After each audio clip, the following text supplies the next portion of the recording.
Good morning, Chuckle Cluckers. Today is going to be a bit different, as you can clearly tell. Unfortunately, today is PNG Day for me because a couple of reasons. One, mainly, I did not think my setup through all the way when I set this up. Unfortunately, when I originally set my desk up, I didn't think of the repercussions. No, not repercussions. I didn't think of where I'd put my mic and the placement of my keyboard. My keyboard is right underneath my mic, and I can't move either of them without fudging up a lot of cords. So, to save my sanity and all of yours, mainly mine, just because it's me, we are doing this in the form of a PNG today. So you have PNG Setsuna here today. I got some background music and noise going on to drown out the silence that is me. I'm also trying to clean my glasses. He had so much stuff on them. There's like, all I saw was spots, and I'm like, why? Why are there spots everywhere?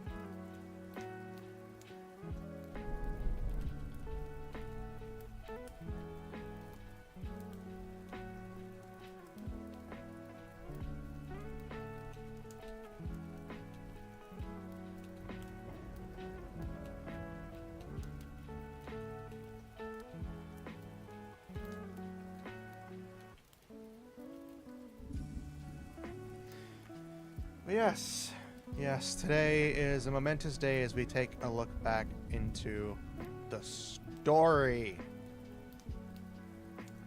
And I say a look back into because we've technically haven't done anything.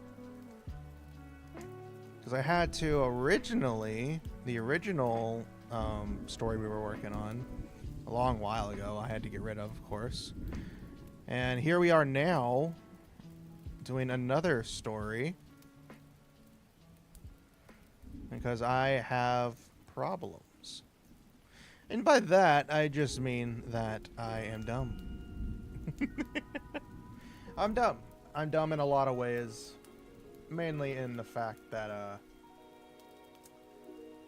yeah, I'm just dumb. But don't worry, today is a fun day. Today we're going to be picking up and hopefully finishing our main cast of characters, maybe getting some terminology and some, high class gobbledygook out of the way. So we can then start formulating chapter 1. And by formulating, we'll storyboard it. We'll storyboard chapter 1 once we get all this set up. And then afterwards, we can attempt chapter 1. And by attempt, I mean attempt. So yeah, that's what we're doing today. We're doing a very simple thing. I do have the characters again. I've reset the characters again from, you can't see it, but there's a list of old character names and so forth. I wasn't very happy with a lot of them and just really wasn't vibing with the setup I had in the previous stream. So I thought, what better way to enjoy it than by just doing it on my own for a little bit and, getting it out there, I guess. So yeah, here we are. We are here now. We are vibing. We are living. We are creating. So I kept with, I'm not sure which character was the last one.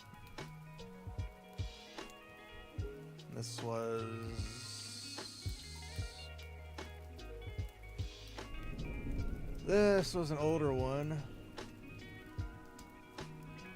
Oh, that was first draft. So then this was Okay, yeah, this was the second draft. And didn't really vibe with him that well. So I redid the thing, and I gave him a last name. Everybody has a last name now. Everybody has last names, which is good, because last names are okay, as long as they don't go ridiculously. I did change, let's see, 2 years younger, which isn't bad. Kept the understanding of the species and the human, genders. Oh, so we have Leon, our protagonist. He's 23. A male yin, and they're a human. They are protagonist, of course. Find a reason to fight. That's their goal. That's their general goal in life. They're 4'11". I wanted to make them short. You can suck it. Ash white hair, darkish white hair, basically. Amethyst purple, eye color, more like a purplish hue. Special traits has a spinal system installed due to an accident when they were younger, so they already have the spinal system. They were injured when they were younger. I won't go into that because we'll leave it up to, story revelations and whatnot. They are an arms pilot, same as before. Personality, joyful, with a calm, calculated demeanor, and with a sense of youthful ignorance to warfare. Yeah, they're a pilot. They're joining the military. They don't really know anything about war, so they kind of learn as they go. That's the key point. They're not really a fighter. They've only just kind of joined type scenario. I'm kind of thinking of going with. Grew up in a family of 5 siblings, is the only son to an office worker father and a normal housewife mother. Goodbye.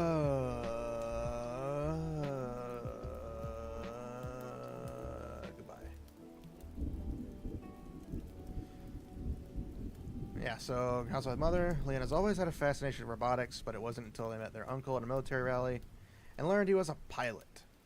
That was the day that their dream to become a pilot started. He studied and trained as hard as he could. Enlisted in the military pilot training program as soon as he was able. It's different than, just regular military enlistment. Because, even with giant robots, there's still regular military. So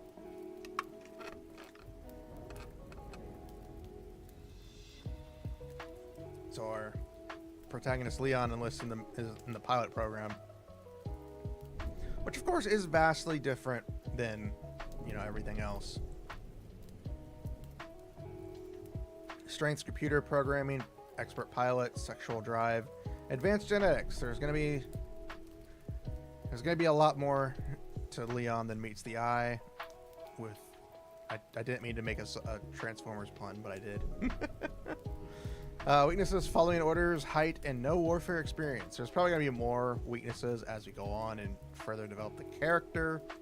That's true in any aspect. All characters will develop problems and so forth as things go on. The arms they control is the prototype G6229 howitzer, which is the first unit that they'll use throughout the story. And then the one they get that replaces it after, whatever happens, is the Guardian Z740A Peacemaker. I'm just adding really cool numbers and letters to make things sound funny, which is, kind of what most people do. As long as it has, some semblance of, structure in the naming and numbering conventions, it makes sense. For the notes, likes to drink chocolate milk, like always. Likes to read light novels, mainly romance. Loves playing RPG video games. Likes red-headed women the most. Something simple.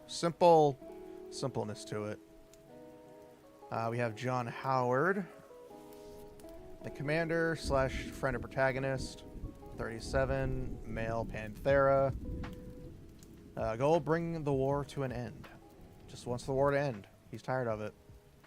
He's 6'5", brown hair, yellow eyes. Special traits: injured right leg and walks with a cane. I gotta keep that just because it kind of helps make his character a little better. Not better, but it does. He's military. He's been in the military most of his life since he can enlist. as it's done in the background. Personality, driven with a sense of duty and pride in winning with a tactful mind in combat. Occupation, commander and arms pilot. Their background is growing up in a military family. As an only son, he was raised with a complete military mindset. He quickly grew to hate that mentality, but enjoyed the military life, so he stayed and rose to the rank of commander. Even with his injury he sustained in the latter part of his career, he also became a pilot and joined the Federation's training program as an instructor. So still kind of the same. Injury, joins to be a teacher type player, but still, you know, a very good pilot. Strength, tactical mindset, military leadership, family values. Single person, you know, solo child, but family values. Weaknesses, physical injury, quick-tempered. He does get angry easily, so he gets, you know, push him too quickly and he just snaps at you. Not good with some technology. He can pilot to save his life. He can't work a video game console. His arms, he has a T-774 Gale, which is a space fighter, basically. Like a space fighter jet, you know, the X-Wing, you know, that type of stuff. And then later on, he gets the G6229 howitzer. The complete version, after it's damaged, it comes back and he gets to pilot it. Notes, likes to drink tea of any kind, enjoys watching crime dramas, can sleep anywhere, can literally pass out standing up if he needs to be. Is able to see in the dark like all Panthera. Every single Panthera can see in the dark naturally. They have built-in night vision, which, you know, makes sense for, you know, for felines and cat-like characters. So, you know, there is that. There is all of that. Oh. Oh, God, excuse me. I'm burping up a storm. Then we have Alicia Evergreen, our female protagonist. Age 41. She's a female Vulpin. She is, of course, the female protagonist. As the role and story, goal, find a reason to live. That's more based on the backstory and not having a real goal in life. She's 5'6", ruby red hair, jade green eyes. Special traits, dark skin, has 7 foxtails and slightly pointier fox ears. Basically, she has 7 tails compared to most people, and her ears are far pointier, you know, much larger than most other people and the Vulpin species. Her personality is clumsy and caring with a gentle motherly vibe. She is a catalyst, which I'll explain later. Background, grew up in a normal family with average parents and siblings, and one day decided to join the military. Was quickly scouted for the Fox Drive program after having an exceedingly high capability with the system. She was one of the founding members of the program and one of the original 17 test subjects. Again, I'll get into that when we get to the terminology. It'll explain a lot. And of course you're going to log me out right now, aren't you?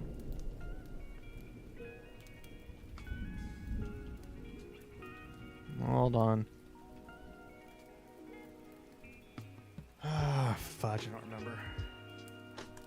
I'm gonna make noise. Hold on.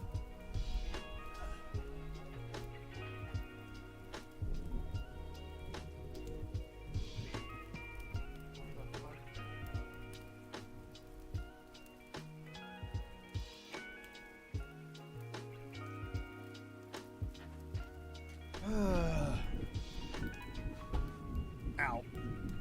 I didn't hit my knee or anything. I hit the table with my chair.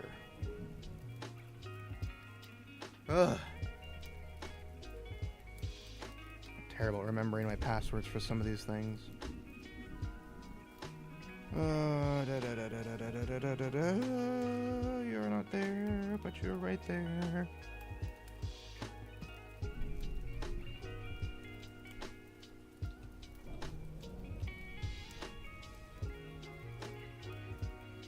I hate captchas.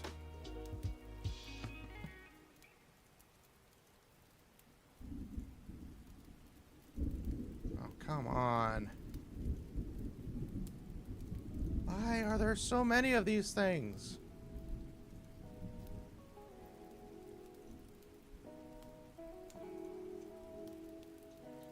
Where did I put my frickin' phone?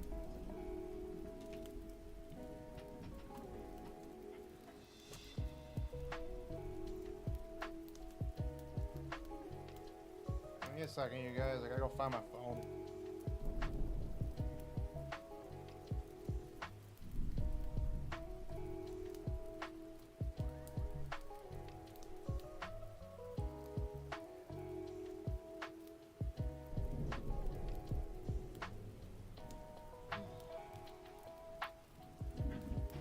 Found the phone. You gotta love this. I have to do all this shit just to log into the thing.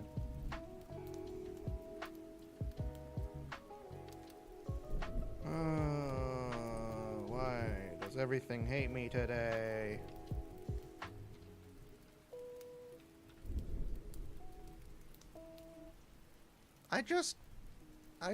What the fudge, bro? Oh, you've got to be kidding me.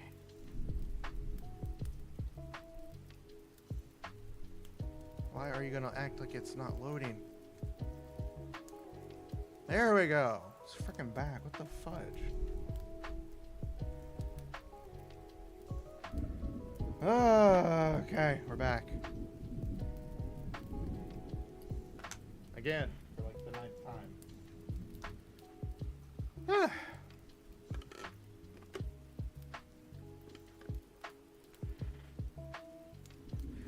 Alright, let's get back into our character introduction for Alicia. Clumsy, strength, mental affection, strong-willed, sexual drive, computer technology.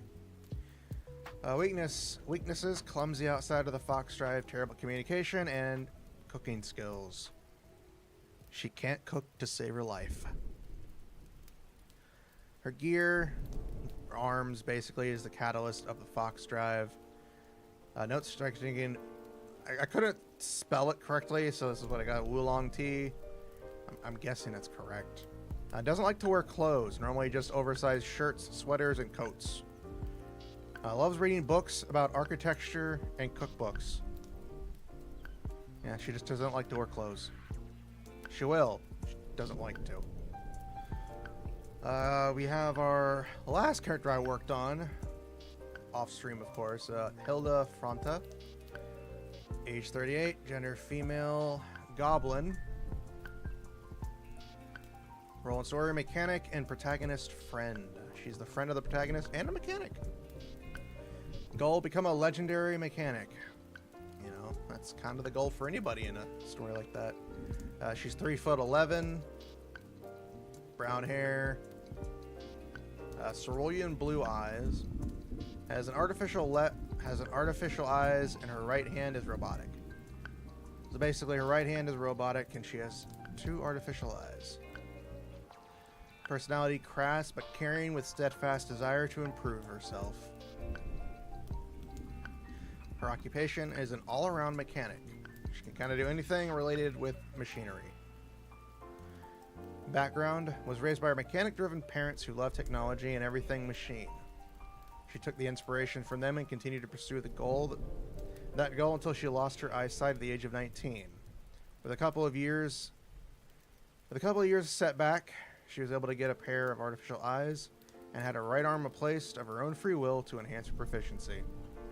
She literally did this just because she wanted to. Just because she could. Just because she could. She's like, fuck it. Give me the arm.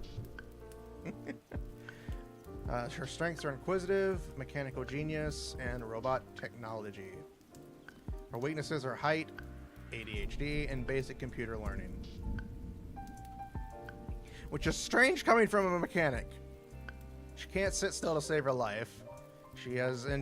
Basic computer learning is terrible. She can fix a she can fix a spaceship engine, but she can't do PowerPoint. Oh my god, that's the name of the program.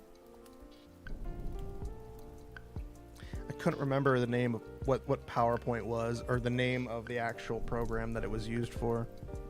I couldn't remember for the life of me on what it was, on what system. It was like, what is that thing they use that you can create for like slides and stuff? It's like, oh, I don't know what it is. Something, something, something. And then I just now remember it's PowerPoint.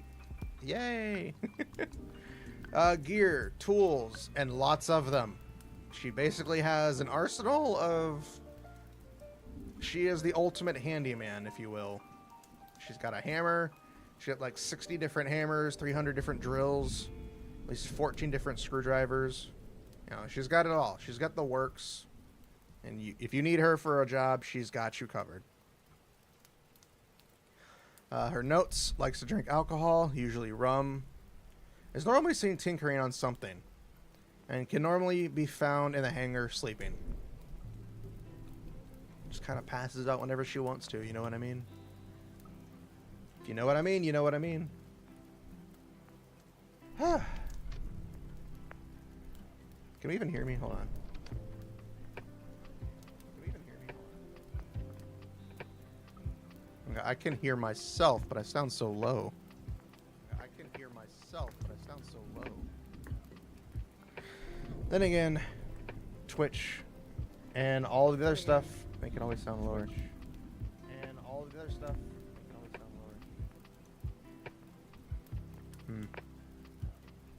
lower. Well, at least people can hear. At least I'm being heard. That's all that matters. So these are the 4 characters I have so far. We still got a couple more characters to create and build up. But once that's done, we'll do some more terminology. They'll get some of the excess things out of the way. And we'll go from there. So our next character... This is going to be weird. This is weird.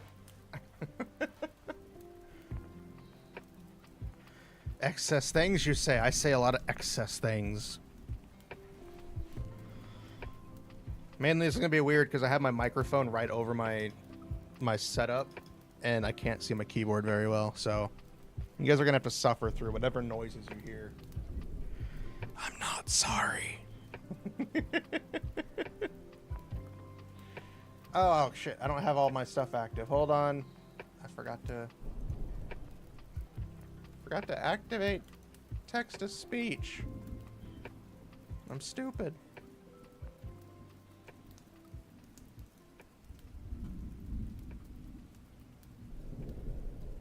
Okay. Text-to-speech is back. Is up. Is on.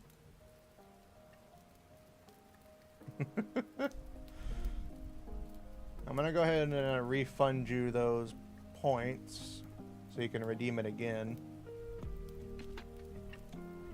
Take back your points. There you go. But we're now going to work on the twins. The twins from our previous session. Lulu and Yuna. Kind of the same characters that they were before. Crony, stop falling over. Stay.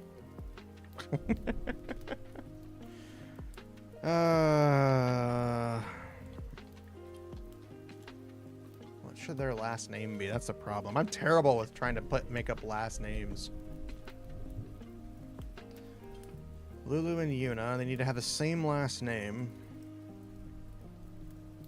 Same last name. That's the problem. They're red elves.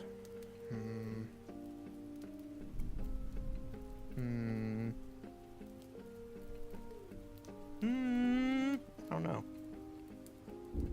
I'm really good at creating names on the spot when I'm not on stream. When I'm on stream, I don't think of anything, it seems. That's just the way I am.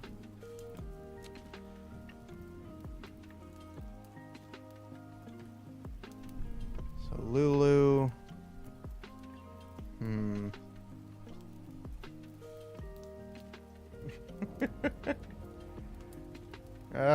Don't think we're gonna call him that. I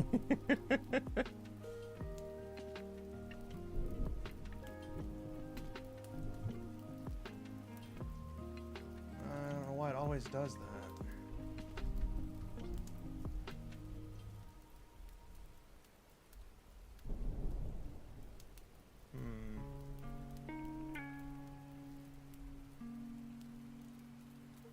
Keep having an issue with my text-to-speech every now and then.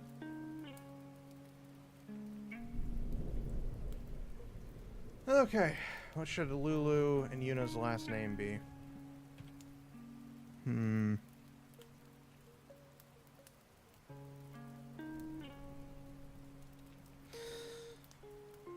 lot harder than it should be.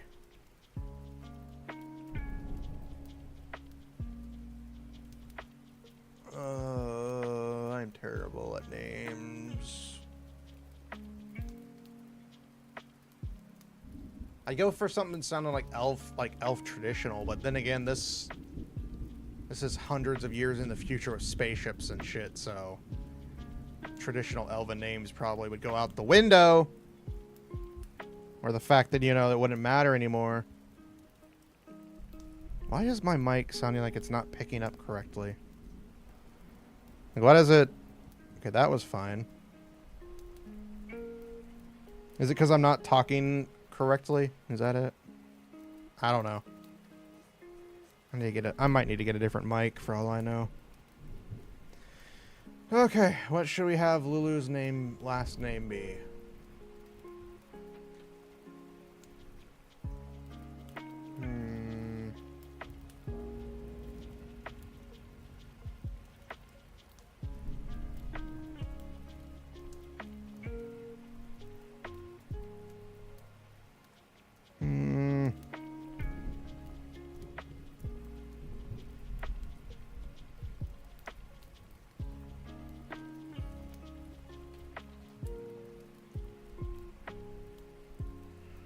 That works for me. Lulu Tentil. Actually, hold on. There we go.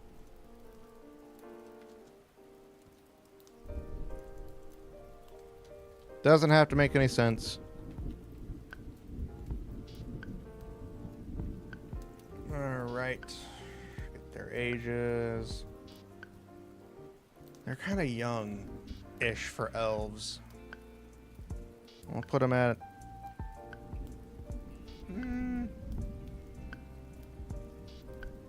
at 58. Yeah, elves can live a long time. They can live about 500 years in my story, so... 1/3 of the way through their life. And their species, they are... Red Elf.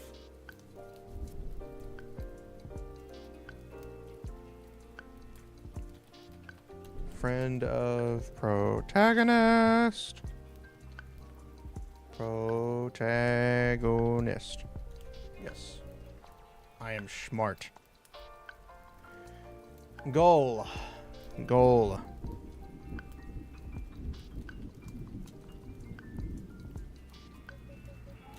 See her sister's dream come true. Alright, what height did I have them at last time? 5'3". That means they're shorter than frickin' Alicia.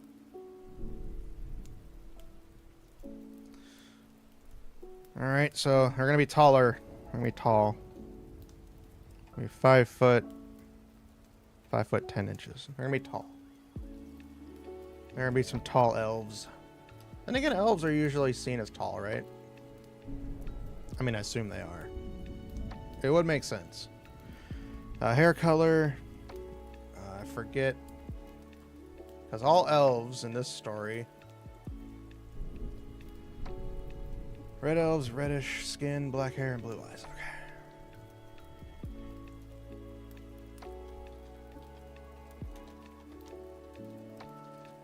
Black. blue. All elves, literally, regardless of who their parents are all born the same. The only difference is based on which of the three races they are. They're basically the Asari from Mass Effect, just elves.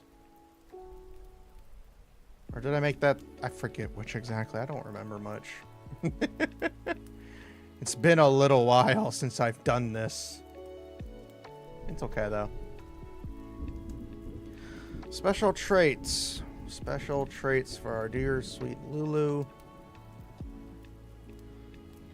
Single horn on the left side of her forehead. I cannot spell today at all.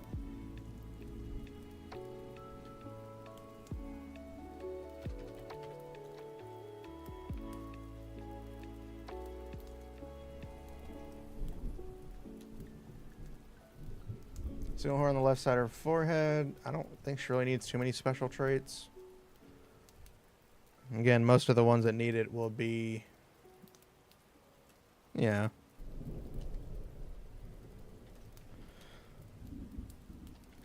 Shy and introverted.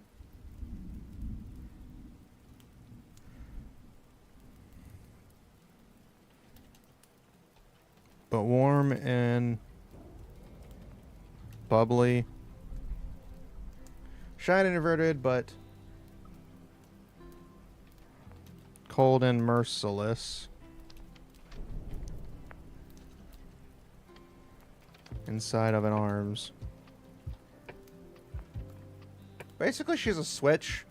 She goes from very shy and, you know, introverted, but once she gets in an arms and has piloting, she's basically a launch. She sneezes and she goes crazy, but no sneeze, and it's just inside of an arms. Mainly only when she's piloting it. If she's just sitting at it, she's fine, but the moment the doors close and she's told to go pilot, she just kind of switches. So, you know, just saying.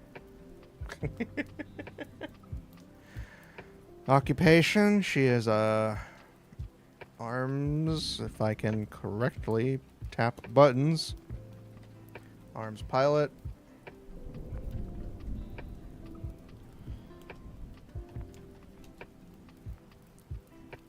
Raised in a small village alongside her sister. They both grew up supporting each other as they had been abandoned. I spelled that wrong. Abandoned.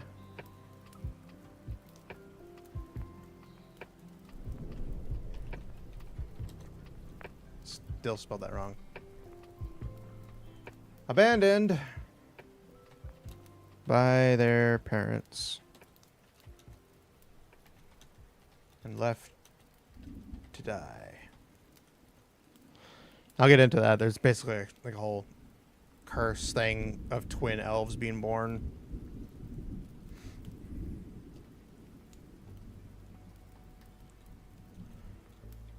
Lulu grew up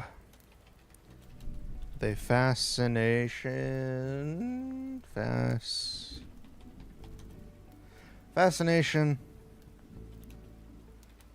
of fighter pilots and had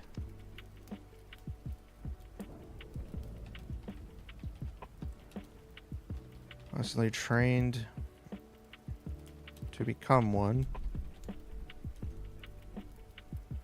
Again, their backstories are pretty easy. I don't want to get into too much detail going forward for everything, because again, having too much detail for everything would personally feel like it would ruin any sort of build-up we could get. So, you know, just having it be this makes more sense. Because again, most of it's just a simple background for the character themselves. It's not to really dive into anything specific.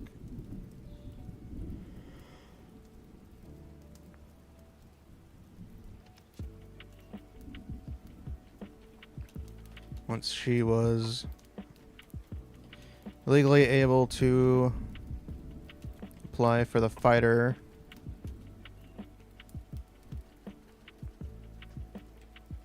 pilots program, she and her sister took the first chance they could get. And again, they're just simple background strengths.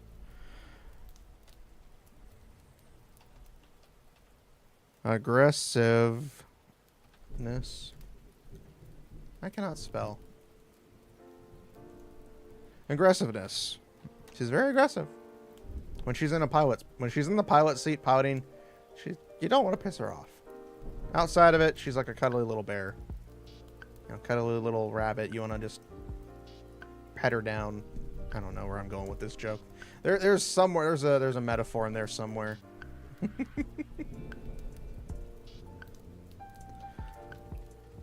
Determination.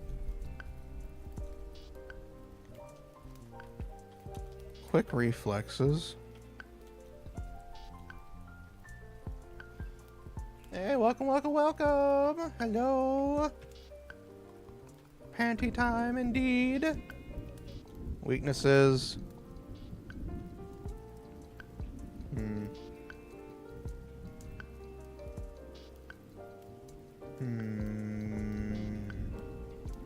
I am not cute. I'm a fox.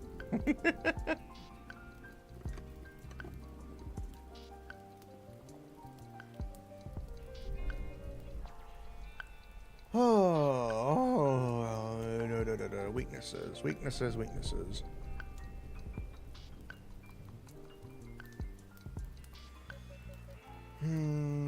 Weaknesses.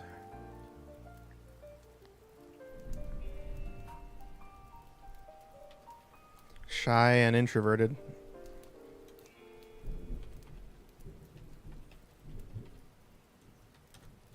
Because those technically are weaknesses, especially if you're a pilot.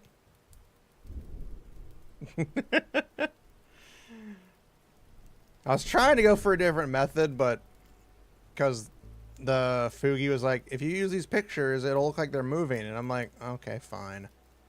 I won't use them. So I just went with something spicier. I need to get more artwork, but I'm still trying to commission all the new updates for all 7 versions. Still waiting on number 4. So I only have 3 left. And one of them only needs to have an actual reference sheet. Shy, introverted.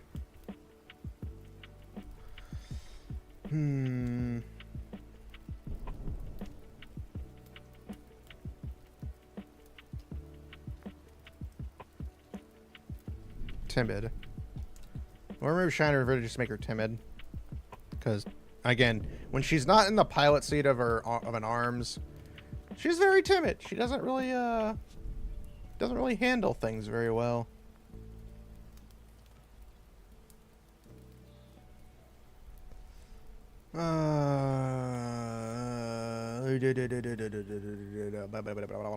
Cooking.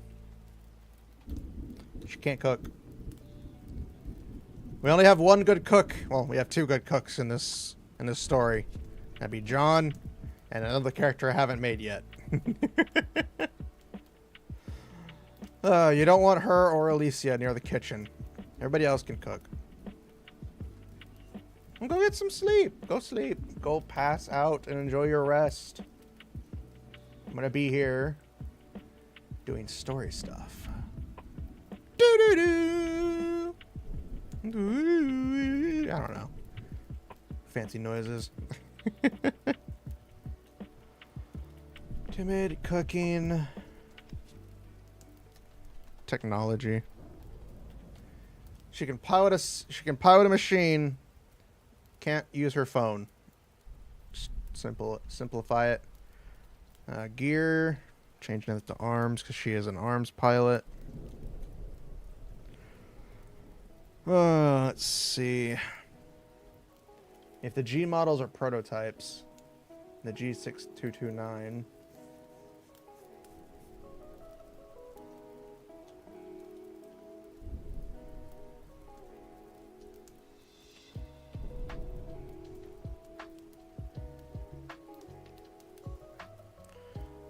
The F9287.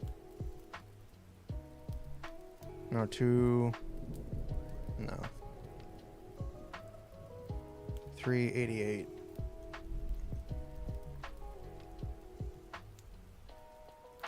The F9388.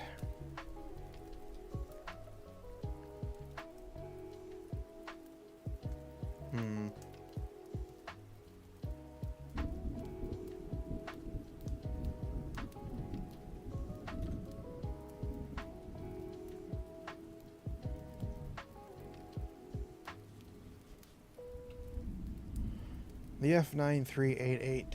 We gotta give it a name.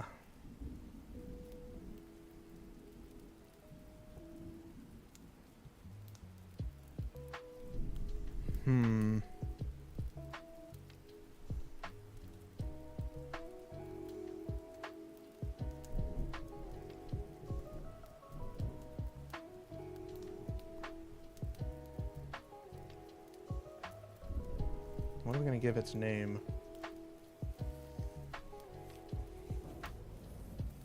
What should its name be?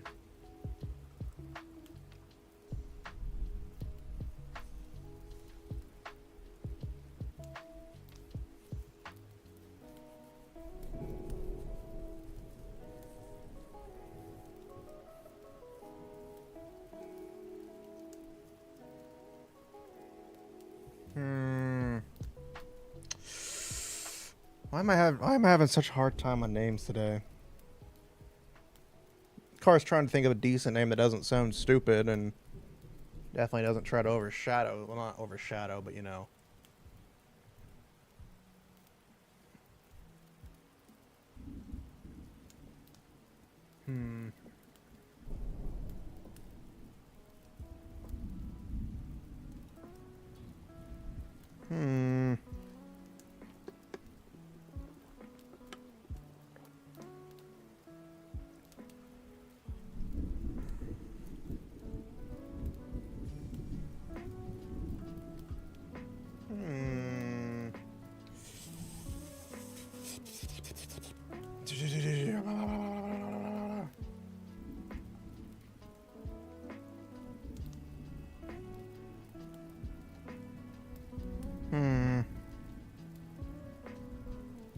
God, I didn't think names would be the thing that stumped me today.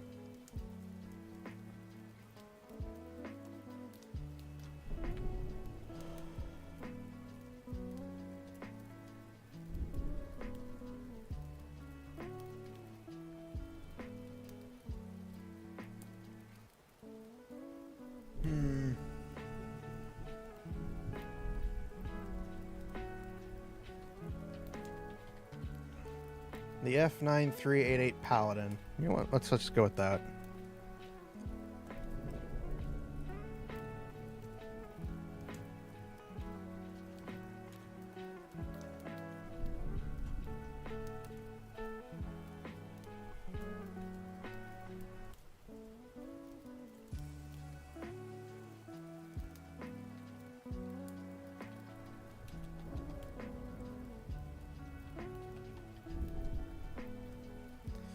The F9388. Actually, hold on. Let's change.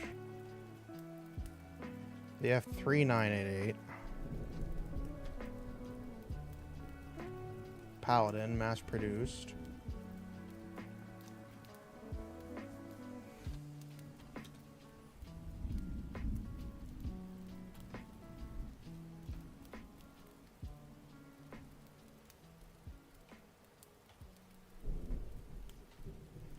And then the G6114.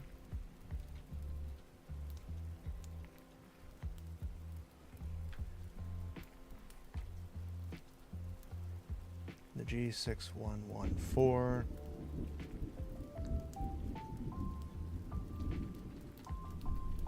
Dragoon.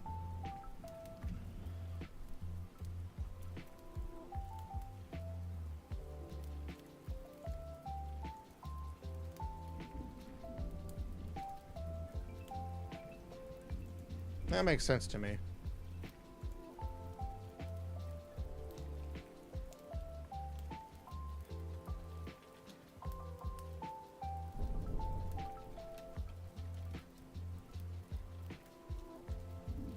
Long-range model. Notes. Loves drinking energy drinks of any kind.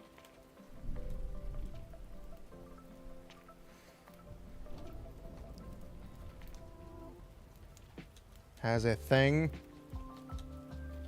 for boy smell. Again, this is literally one or two occurrences that'll happen. It will not be a recurring thing, and it'll mainly just be used for comedic effect. Should probably put this in quotation marks. Just for everybody else's sanity.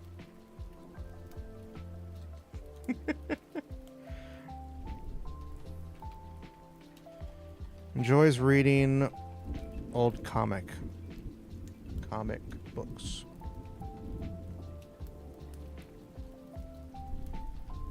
Usually superhero.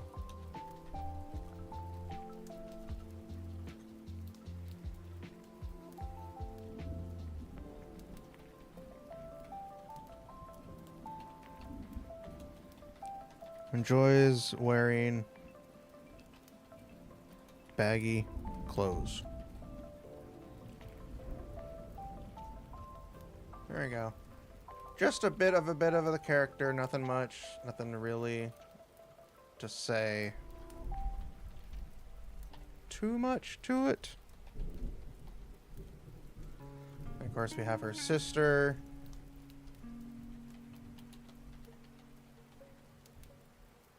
Since they are twins.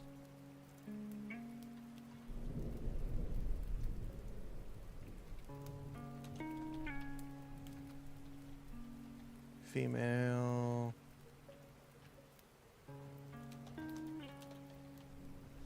Red elf. Friend of the protagonist.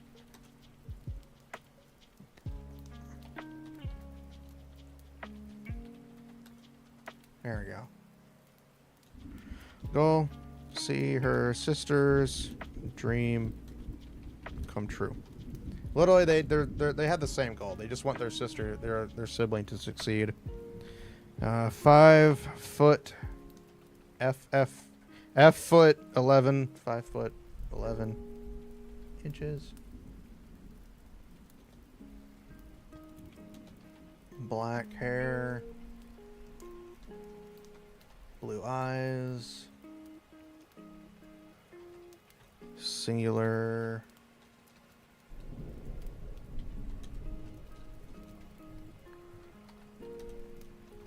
Singular horn on the right side of her forehead. Because her sister has it on the left, so she has it on the right.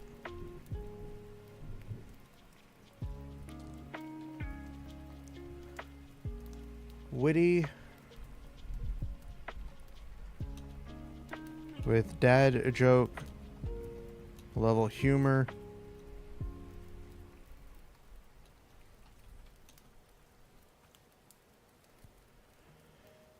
And a desire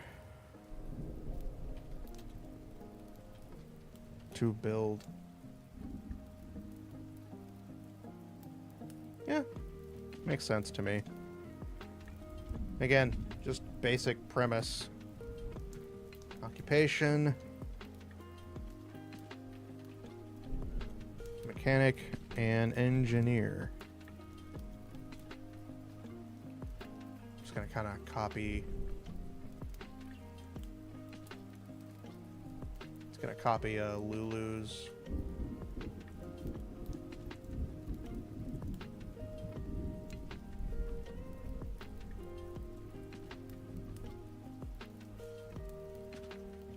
Just changing up the second part.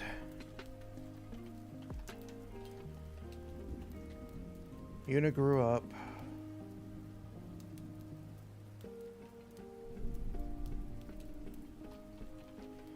Admiring her sister's drive for becoming a pilot, and in wanting to support her, she studied and learned all she was able to become a mechanic and an engineer.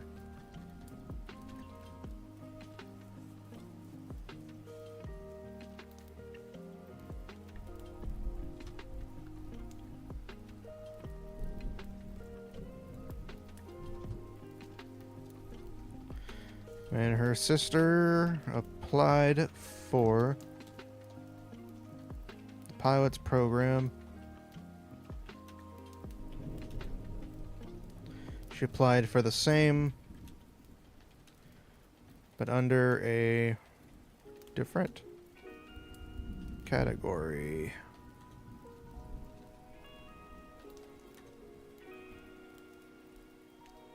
There we go. Makes sense to me. I hope it makes sense to you, because it made sense to me. Kind of. Probably. Maybe. Could have. I don't know. Words. Strengths. Machines. Technology.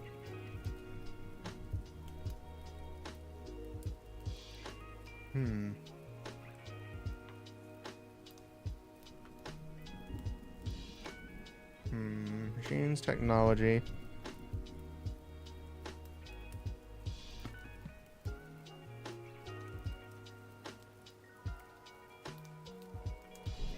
Machines, technology. What else should we add to the... What else? What else can we add?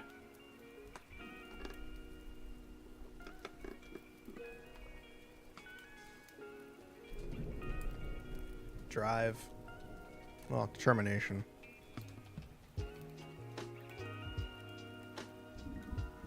Weaknesses. Showers. She doesn't like to take showers. Not because they're difficult, but because she just wants to keep working. So she knows she needs to, but she's just like, I could be working on this project still. Don't make me do it. She's basically like a cat. That doesn't really make any sense. Now that I said it out loud, that last part doesn't make any sense. It doesn't need to, but, you know, it doesn't make any sense. It's just fine with me, because I'm terrible.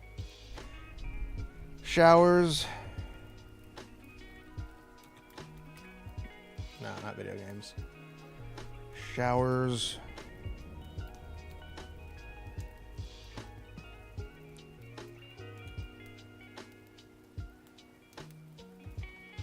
Immediate action. I mean this in the sense of, like, if something changes and she has to really do something different, it's harder for her. Like, during an actual battle, she'll focus and, you know, be prepared. But if there's no actual urgency... Actually... Wartime. Nope. Peaceful urgency.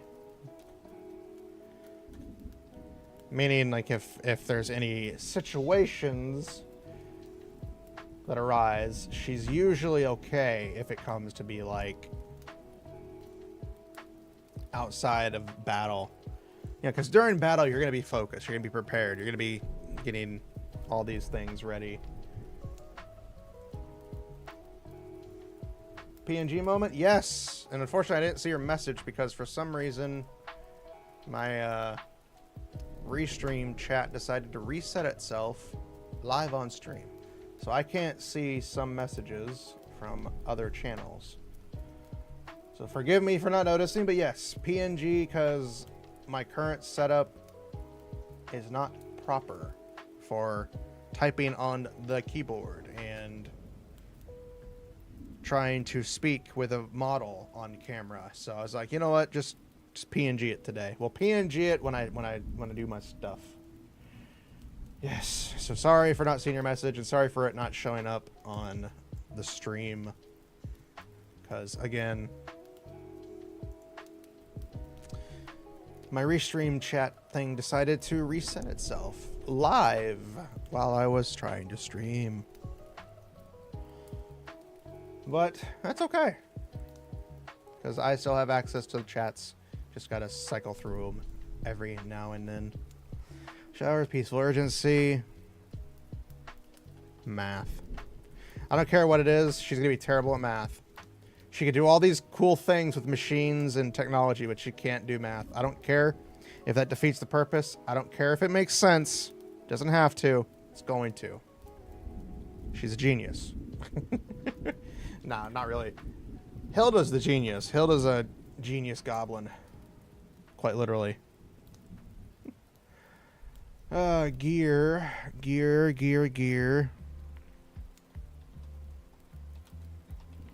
Tools and lots of them. Similar to Hilda, she just carries around a crap ton of tools. Tools and lots of them.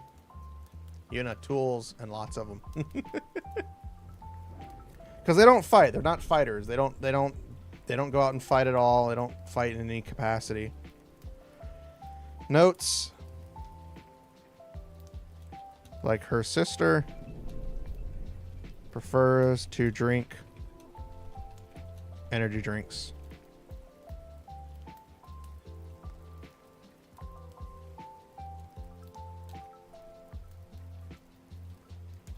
Prefers to wear tight clothing. Unlike her sister, who likes to wear baggy clothing.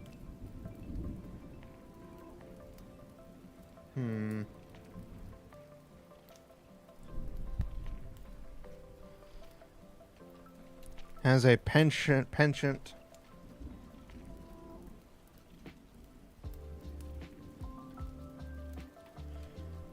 Has an odd... No. That doesn't make any sense. Prefers to wear tight clothing. Likes to watch. Likes to listen to cooking shows while she works. Because she doesn't like to watch things. She likes to work all the time, basically. So she just has like background noise. So while she's working on a machine, you'll just hear a cook, saying flambe this and spice that. The usual type of cook lingo you'd hear. Let's listen to cooking shows while she works.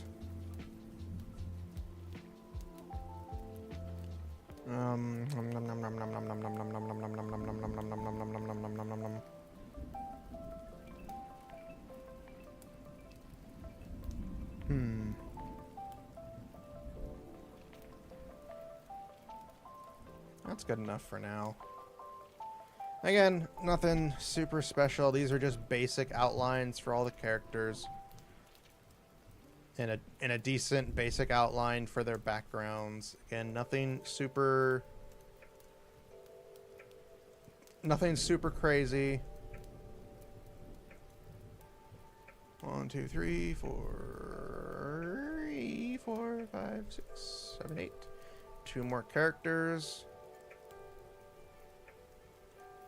And the main cast will be done. Serenity, Surefire. Don't ask me why.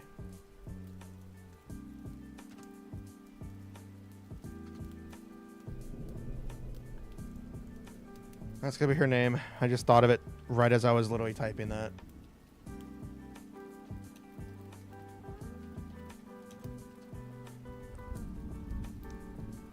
Alright, her age, she is 13. Her gender, she is female.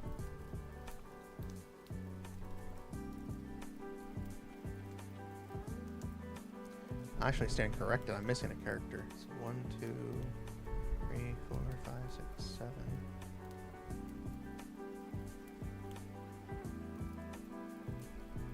So we got 3 more characters to go through. Shit. I completely forgot about that one character. Serenity Surefire. Her species, she is a Lapin.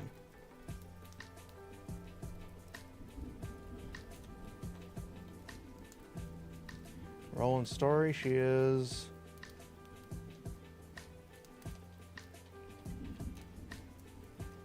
friend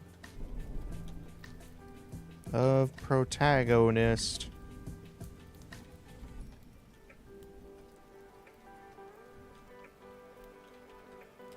If I could spell goal.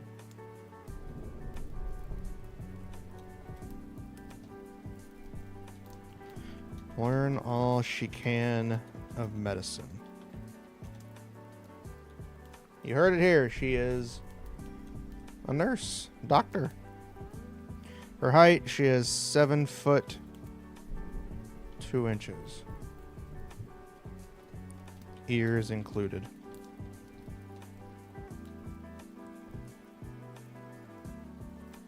Hair color. Hair color is gray.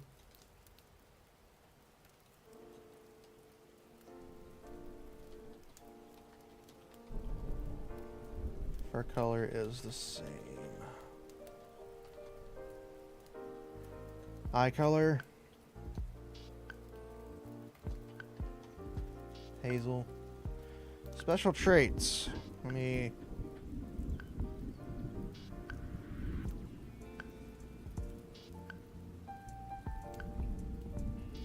Okay.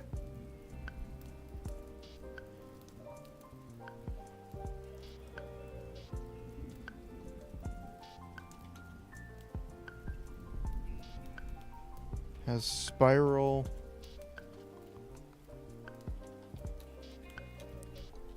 fur patterns on her legs, and the tips of her ears are black. Has black spiral fur patterns on her legs, and tips of her ears are black. Because all Lapin in this series have this exact same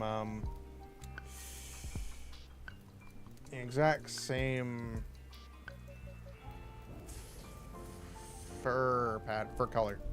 They all have the exact same fur color, but they all different patterns. That's what I mean.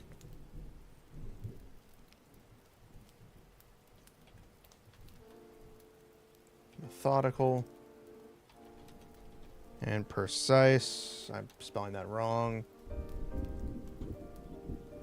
It's definitely not it. It's probably still wrong. Persistence. Methodical and persistent.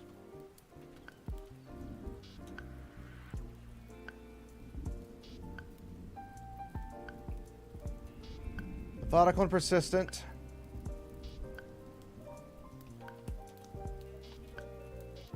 With a deep yearning to save every patient. Doesn't gotta make sense. This is just kind of what I'm going for. Doctor and medical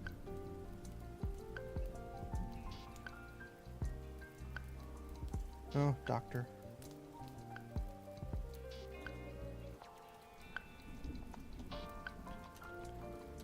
Like all Lapin, She was born into a large family with many siblings.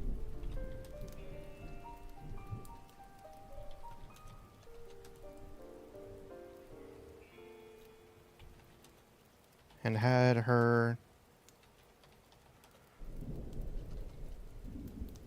dream and job chosen for her.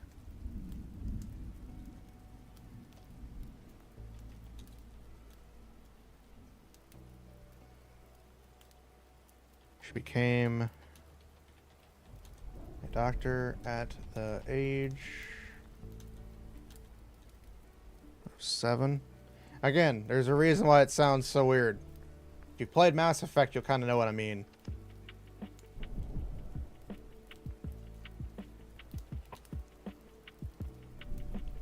And joined the military as a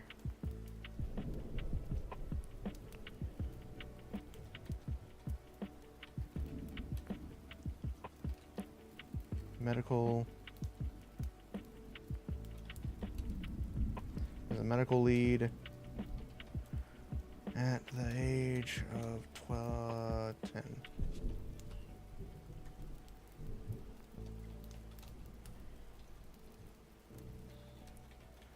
She has since served a number of before arriving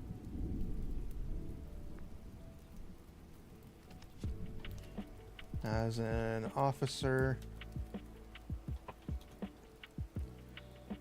for serving as a medical officer on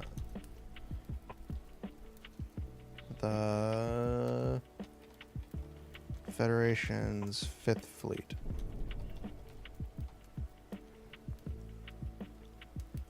Strengths: hyperthinking, quick thinking.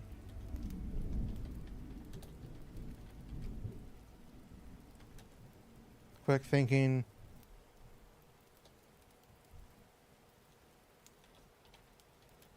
Fast talking.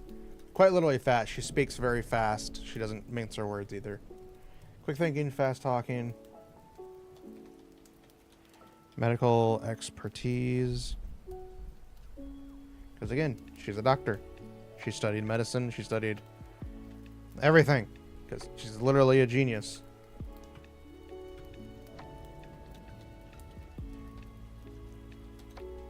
She's literally a genius. Then again, most Lapin are all geniuses in this story. Again, it's based off of the characters from Mass Effect, just bunny people instead. Weakness: short lifespan. It's a weakness.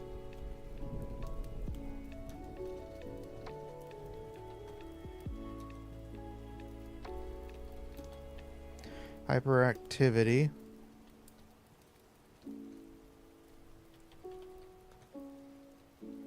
Activity. Can I not spell activity correctly? I apparently can't. Apparently I'm not allowed to spell things correctly. Don't know why. Hyperactivity.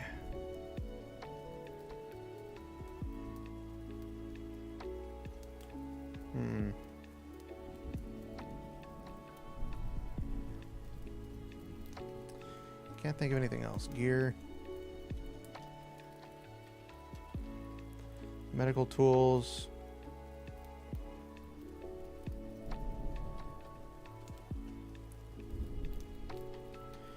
An assortment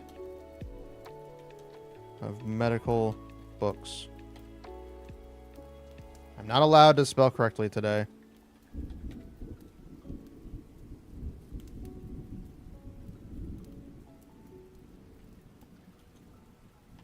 And an assortment of medical books. Notes. Likes to drink. Likes to drink coffee. Lies. Lies to drink coffee. Likes to drink coffee.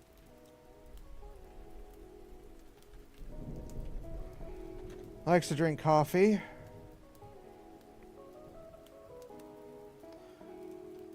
Likes to drink coffee.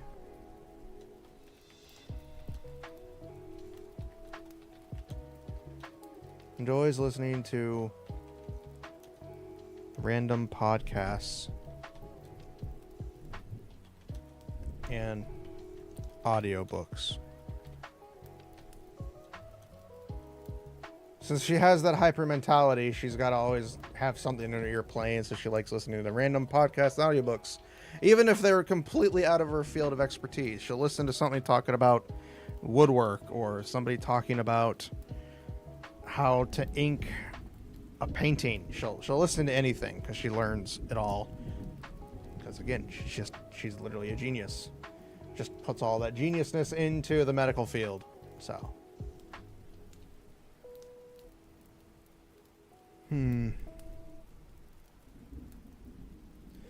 Likes to drink coffee, enjoys listening to random podcasts and audiobooks.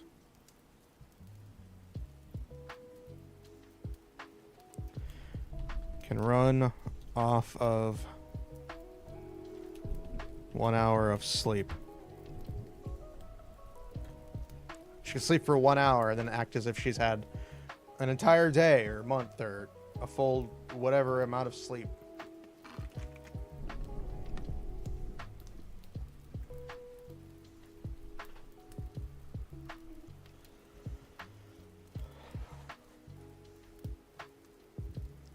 Yeah, so that's our doctor. Again, basic understandings of the character that will flesh out as the story unfolds.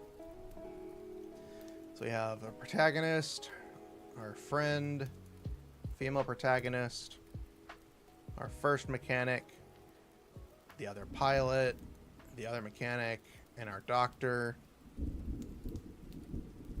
So now we need to have the last two characters.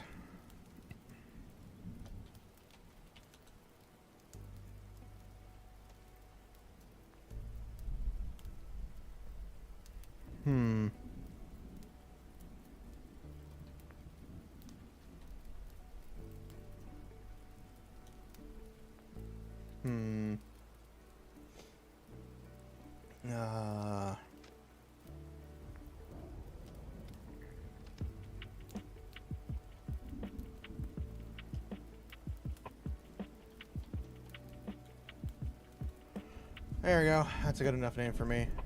I'm pretty sure that's somebody's actual name, but...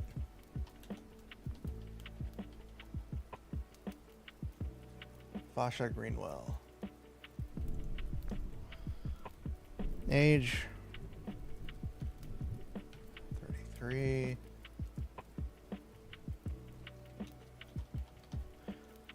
Female. Species... lycanthrope. In the name of the man of cultures? Cultures! Cultures! Friend of the protagonist.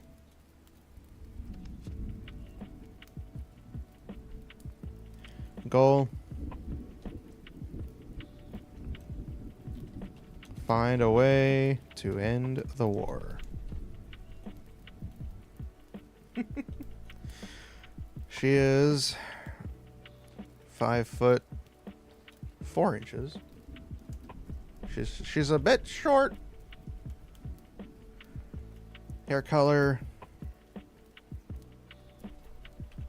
blonde. Eye color. She has an orange colored eye. She has orange eyes. Special traits. Now we become a monk. Why are you going to become a monk? I'm being too much horny. There's no such thing as being too horny. You can never be too horny. Unless you take it too far. You can be as horny as you want as long as you don't take it too far. There's a difference. Being horny is one thing. Taking it too far is another thing. Like, if you're horny as hell, that's fine. But if you start sending pictures to people that you didn't ask for them, that you didn't need to do, that's going too far. So remember, you can be as horny as you want. Just don't take it too far. Be respectful of those around you. Special traits.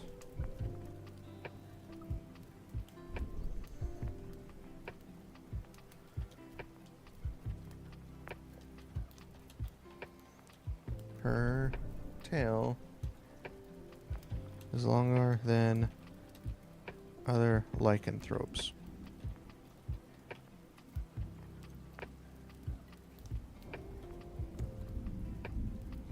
Lycanthropes. My case is in first category then.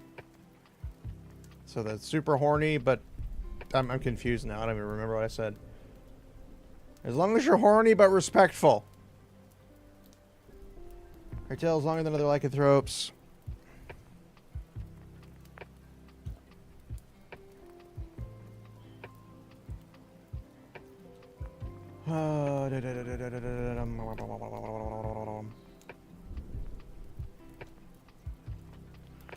Part of her right ear is missing.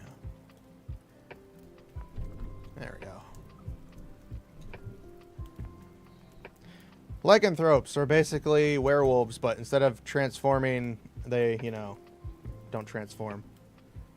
Well, they can transform at will. What am I cooking? I am cooking a story. Personality.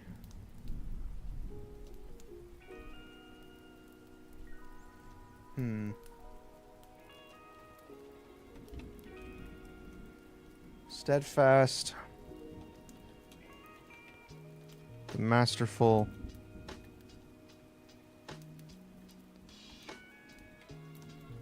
Commanding and unbending will.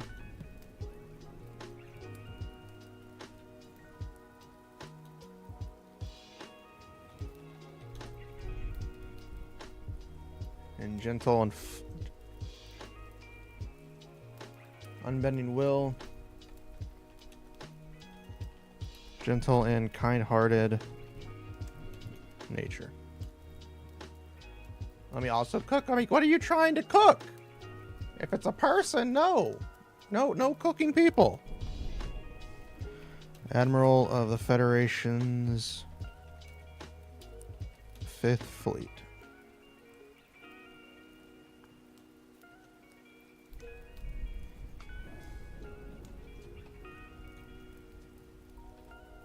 Grew up in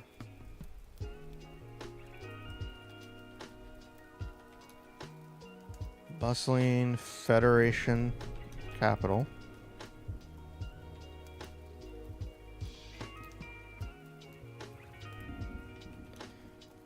And like many of her friends and family,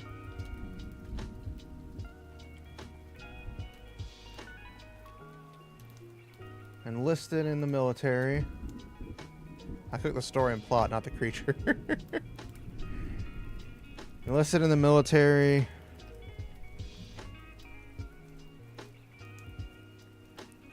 Once they were able.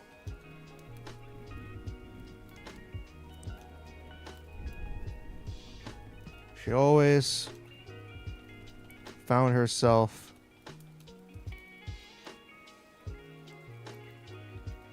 at the helm during battles.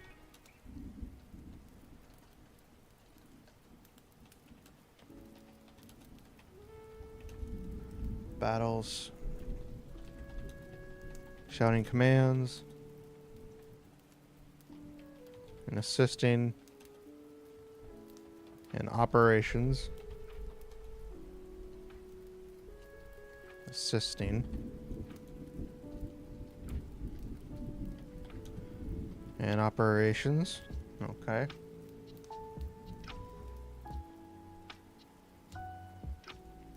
Okay, we're not gonna go all that way right now.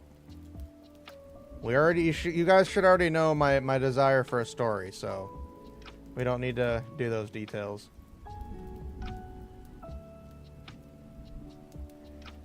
Okay, I get it, Mickey, I do. You might want to just calm down a little bit. Just a tiny bit. I'm during battle, shouting commands, assisting in operations.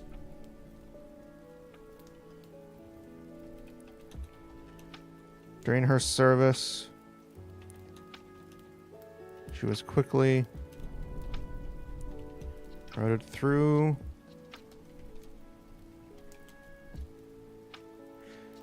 How she was a part of her ear? I mean, she's in the military, so she's fought a lot of battles.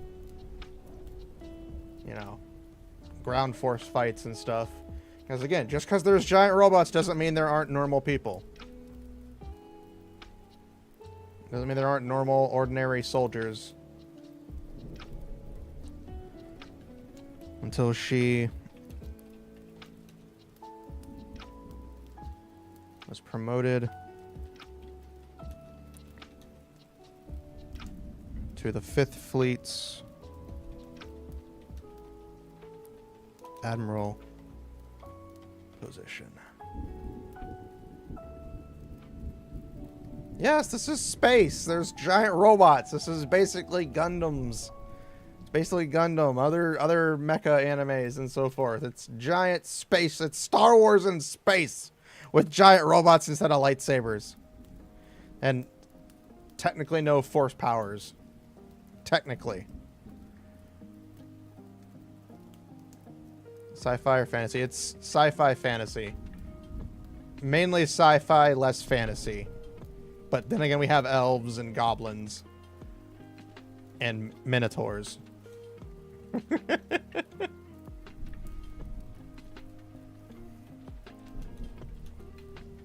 Since her appointment,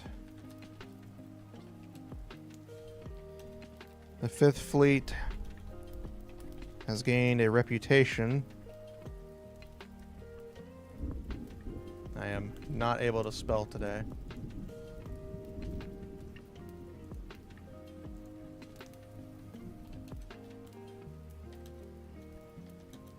As being the most loyal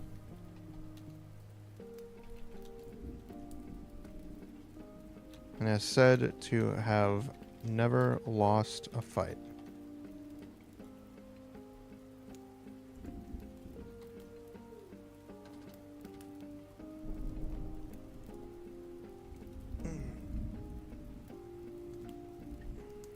Her strengths, tactics.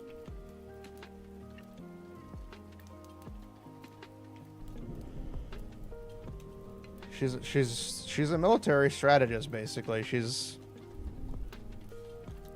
military tactics.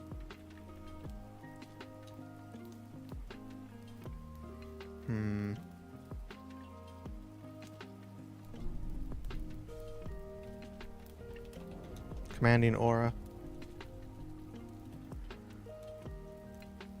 She's got a commanding feel to herself, so you know, she's got that very high vibe, that if you catch my drift. And I'm not talking sexual, I'm just talking that she's very commanding. She's also very loyal. Again, being loyal is definitely a trait you want in somebody.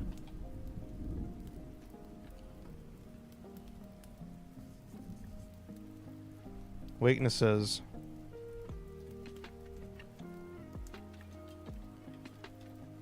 Disobeys.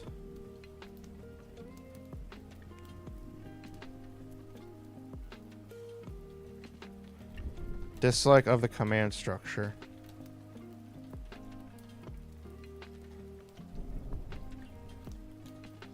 I can spell structure correctly. Let me add from the beginning when it was a fantasy world, but because of alien invasion when they were in dire situations. Ancient space, and they gain power from there. There's no aliens. This is not how. This is long after space travel was invented. And what power would they gain? What are you talking about? What power? It's like the command structure.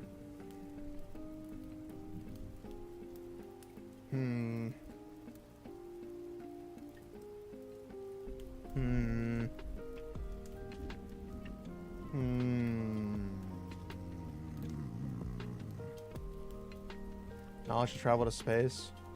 Now this is long after that. This is thousands of years after, you know, space travel was invented. So I won't need to really dive into that. There's no need to dive into those types of stuff. There's no time travel either.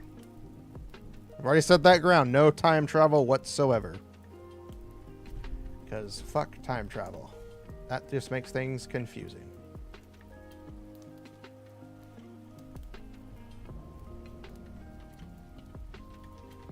She is impatient.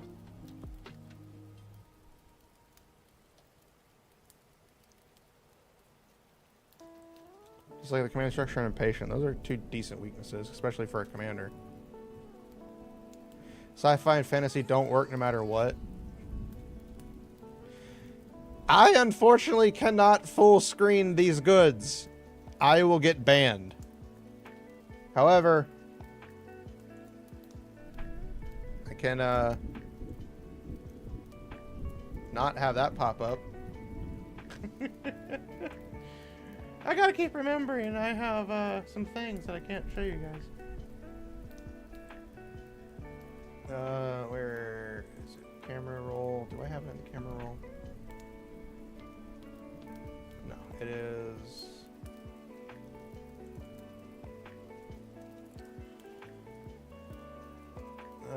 Where is it?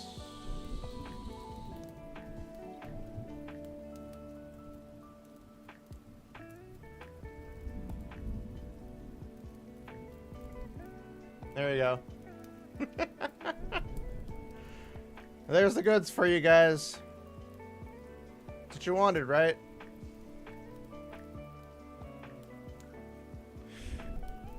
Well, there's the goods. There's all the goods.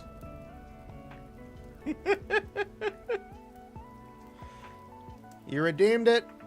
You brought it on yourself. There you go. It's in Discord. It's in the NSFW server already. You just gotta scroll up a little bit.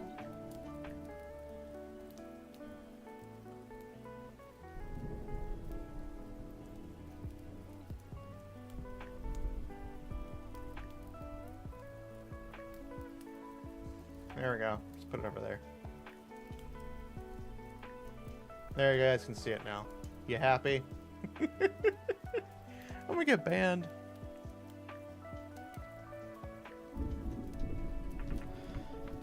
The entire 5th Fleet.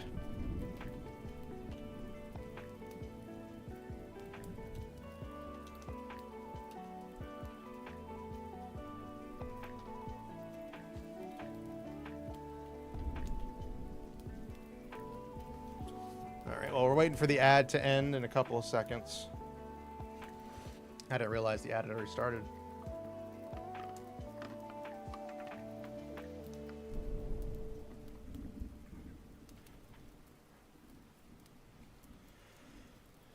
I'm going to get screwed for real. I'm outside. Why are you going to get screwed? Why are you outside?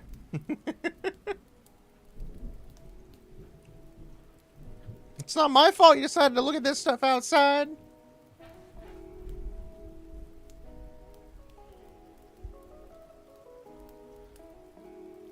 Well, you should have probably mentioned that because you just DM what I'm about to do, and I would have done that. But yeah, it's in my server. It's in the NSFW server.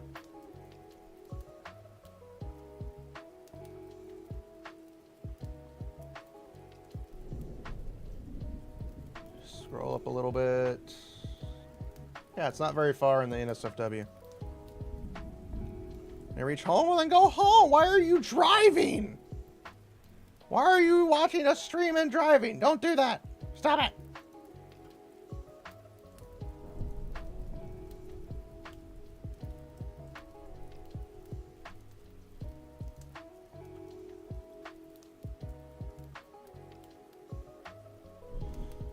Don't drive and watch streams. It's a bad idea.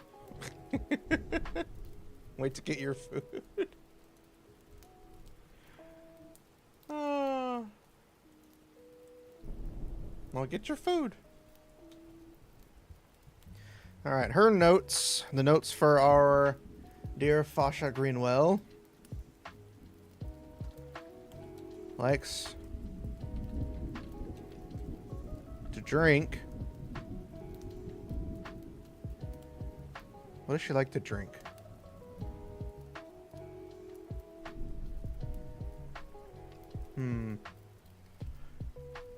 So we have coffee, we have energy drinks, we have chocolate milk.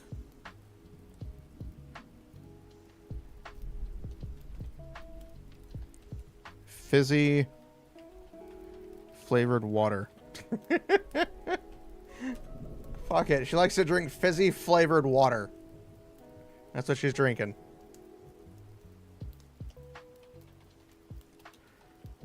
Enjoys watching.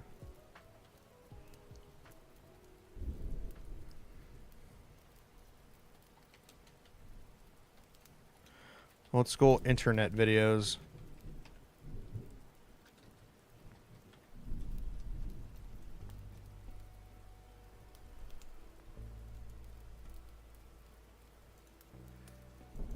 Enjoys watching old school internet videos. Yep. We're going to do it that way, you guys. We are going to do it that way. We are going down into the abyss and bringing out boomer tactics. I don't even know what I'm saying. Enjoys watching old school internet videos. Doesn't like to transform into her beast. Into her beast form. She hates transforming into it. Makes her feel ready for a challenge. I don't know if that's going to be a good thing or not. I'm scared.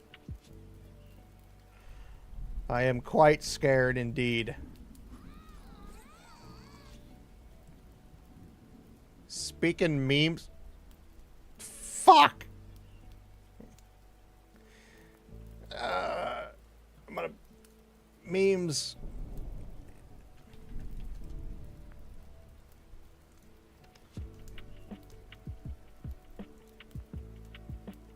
Mom told me not to touch it.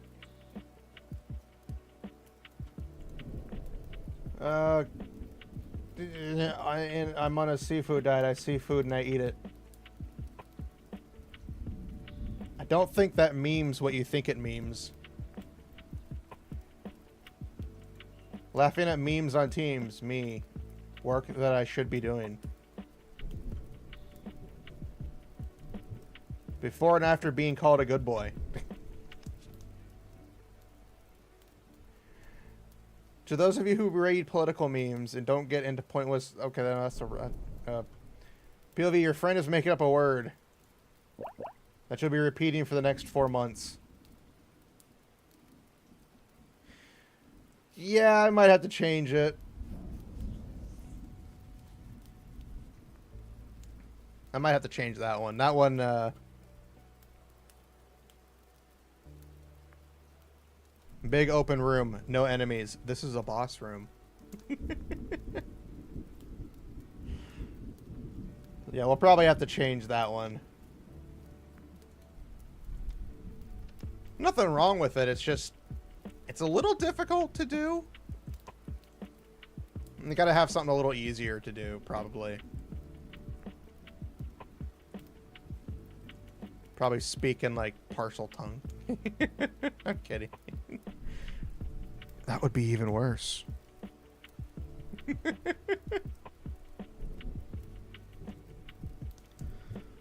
Alright, so Fasha Greenwell, we have her finished technically. I'm not going to get too much into her in the notes. Her gear, the entire 5th fleet and all 137 ships. Yeah, that's how large the 5th fleet is for the Federation. 137 ships. Of different sizes and classes. You're not a meme lord / lady. I'm not. I'm terrible at memes.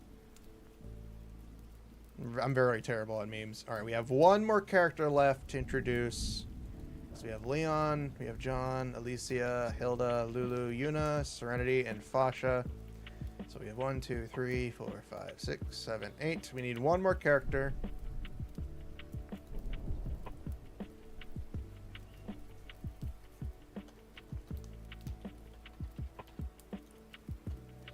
Who doesn't have a last name, just has the first name.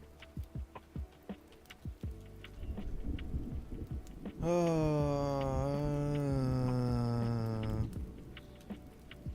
not able to spell this right.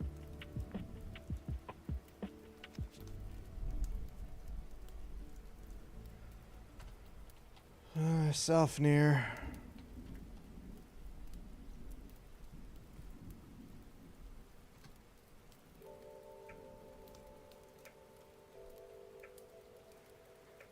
Age. Hold on. Did I put an age for... I did not. Okay. Age is 41.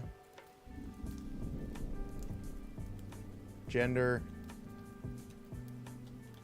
Female, but then again, you know, Minotaurs in my series are all female.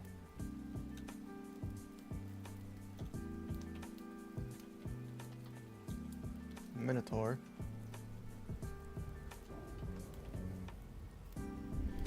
Antagonist and friend of protagonist.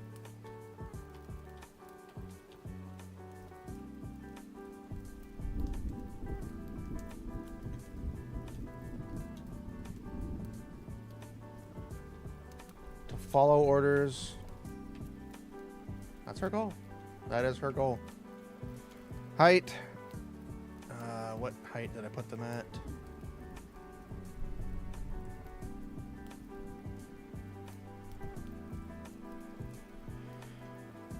She is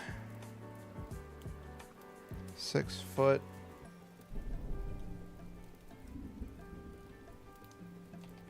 10 inches tall. Hair color. She's blonde. Eye color. Brown. That is green.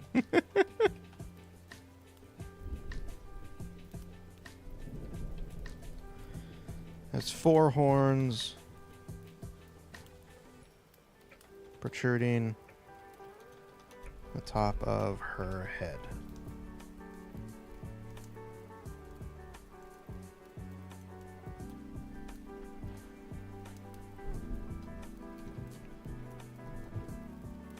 Dogged and methodical.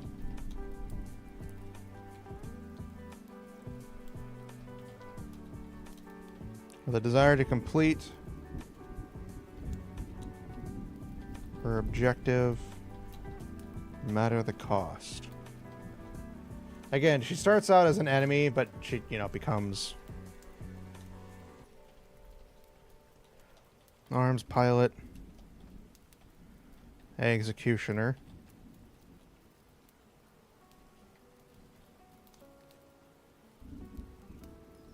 Ah, my ear hurts.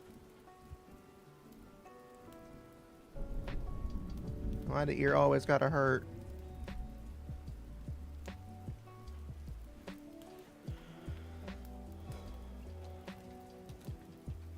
Not much is known.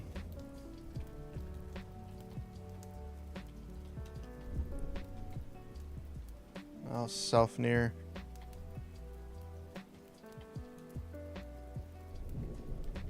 Outside of what has been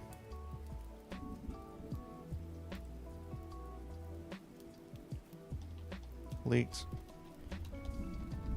by the Empire.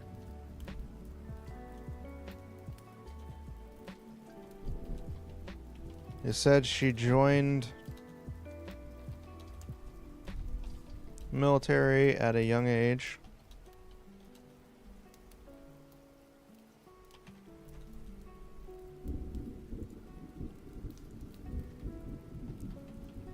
quickly. Grew favor with the Emperor. Emperor. Really? Emperor? God damn it.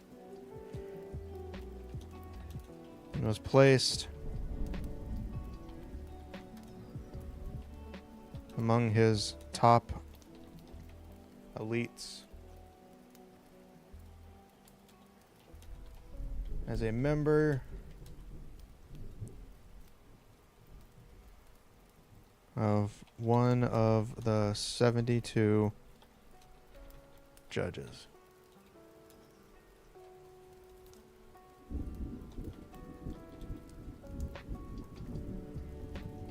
Her skill in piloting and arms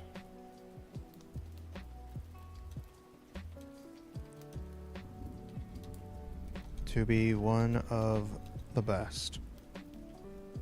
Just to add that in there, since grab a swig of water. All right, all right. Unfortunately, I don't have my one thing on, so I can't. You can't toss stuff at me. I will refund you the tossing. Take your points back.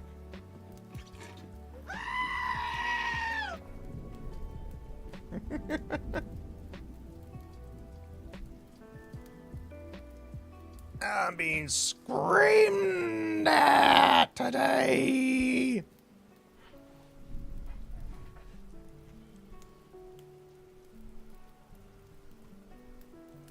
I'm always being screamed at. Meow. Meow. Meow. Meow. Meow. Before I redeem, it is Eldritch available. No. Meow. Meow. Not until late October. Meow. Meow. Meow. Meow. Meow. Meow.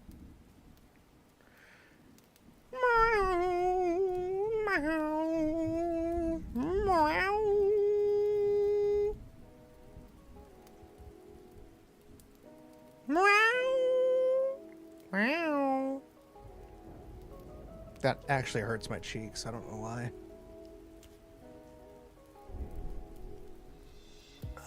That actually hurt my cheeks. Yeah, unfortunately, yeah, Eldritch and Cyber will not be available until late. It's Stream Loot, I think, with no S. Probably should just change it to Loot.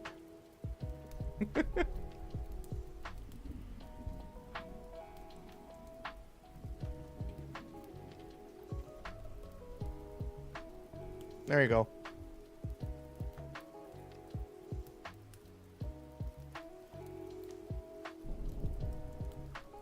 Strengths.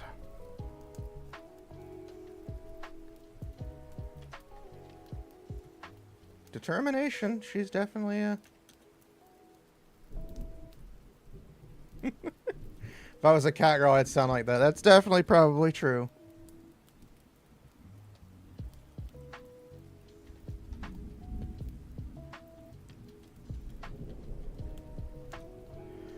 Relentlessness. She is very relentless, and not in a good way.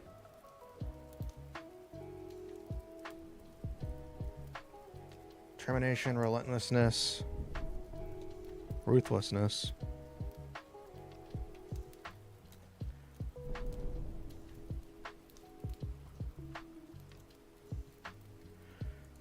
She's very verbose about trying to murder people. Weaknesses.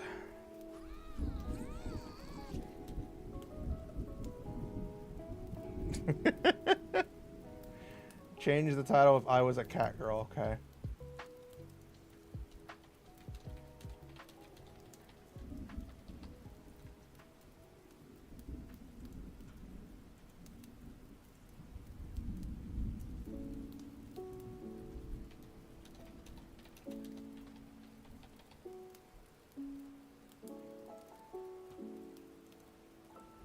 If I was a cat girl.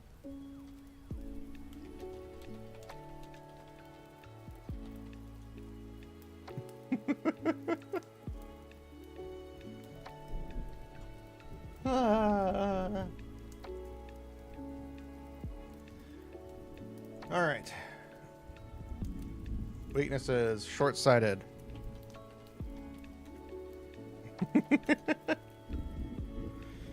She's very short-sighted. She sees what she sees in front of her, and then that's what she goes for.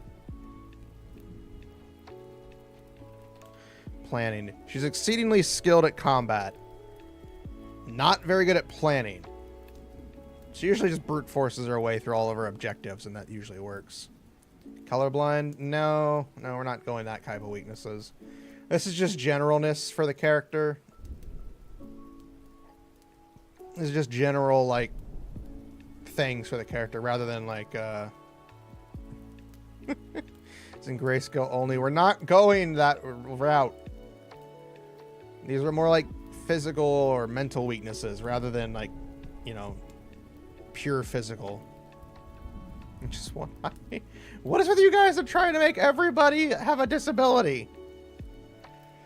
The only one who has a disability is John, and that's only because he was literally injured in battle. I mean, technically Hilda, she lost her eyesight and had to have her eyes replaced with artificial eyes. Short-sighted, planning. That's pretty good balance. Her arms.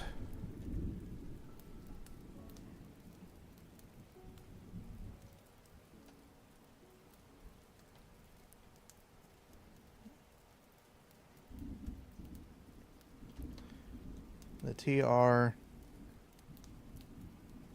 8865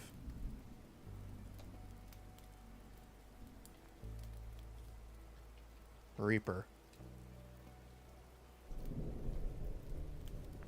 The TR 8865 Reaper. That's her arms unit.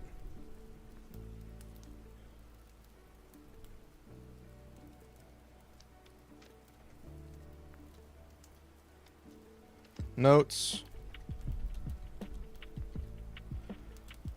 Likes to drink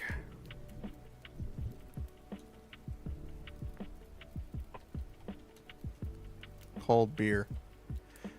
We're gonna make her a monster. Why not a dozer? Bulldozer? Cause her machine is literally like death. It's not a death scythe. It's not like Death Scythe Gundam, but it's basically what it is. Likes to drink cold beer. Right, actually, hold on. Likes to drink room temperature beer. She doesn't even like it cold. She doesn't even like it warm. She just likes room temperature. She's a monster. Likes to drink room temperature beer. Doesn't like to wear clothes.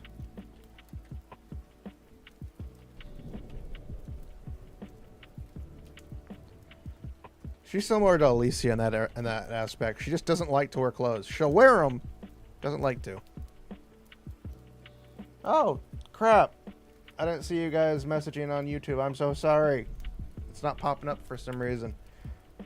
What program is this? This is Scrivenger. Or Scrivener. It's a program that I used for writing. It's got a bunch of different settings and stuff like that. Basically, you can do all sorts of like... basically, you can do like all sorts of book stuff. Why chat? Chat can fix her custom arms or form a major company. Don't know why, but warm orange juice hits the spot. Don't know about warm orange juice, but I can see it. But ARMS stand for Armored Robotic Mechanized Suits. It's basically the term for Gundams, basically. Doesn't like to wear clothes. Doesn't like to wear clothes.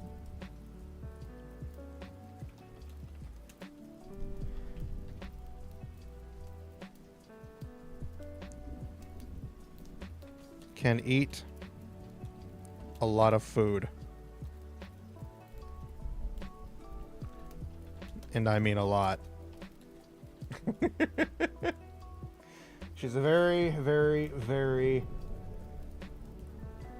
Looks more cleaner. What? I can't even read.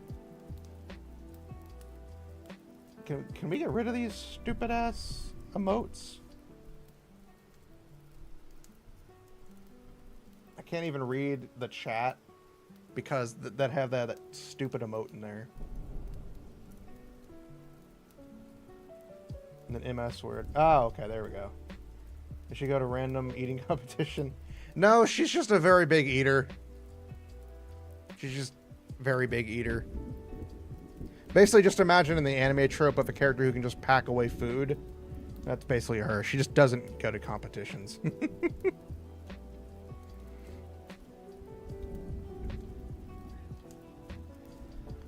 Doesn't like to wear clothes, can eat a lot of food. I mean a lot. Likes to drink room temperature beer.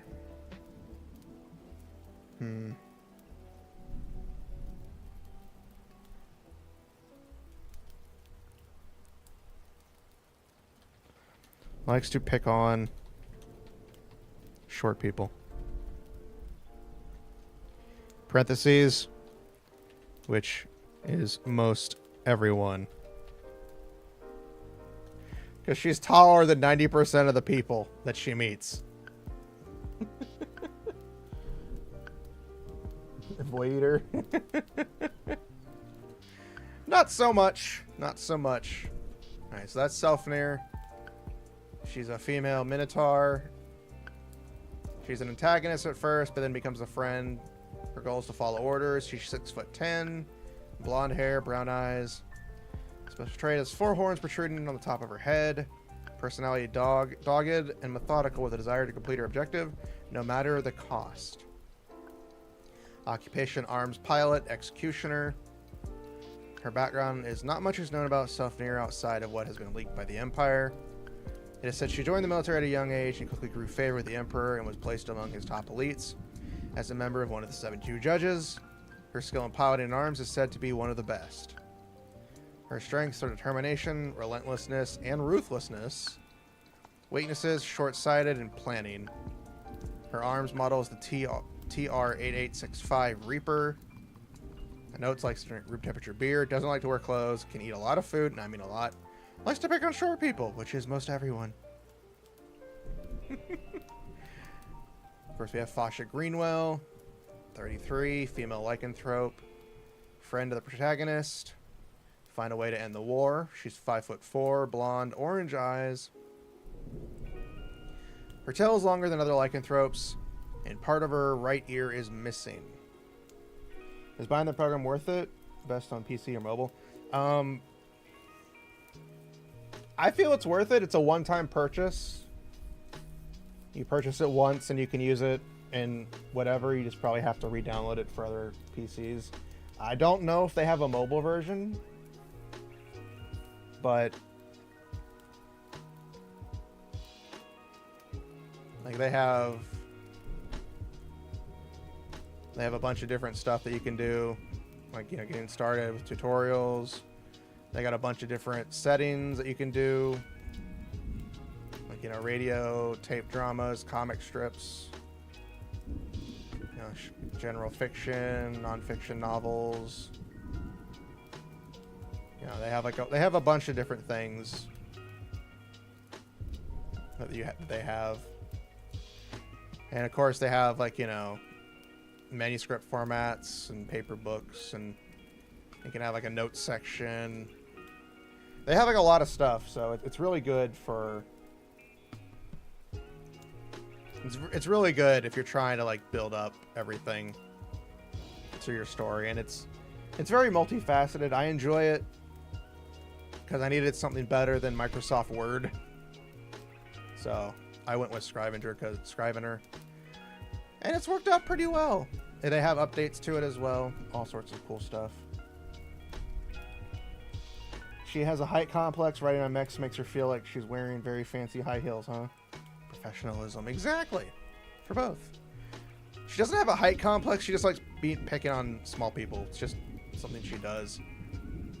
Her personality for Fasha is steadfast with a commanding, unbending will, with gentle and kind-hearted nature. She is the Admiral of the Federation's 5th Fleet.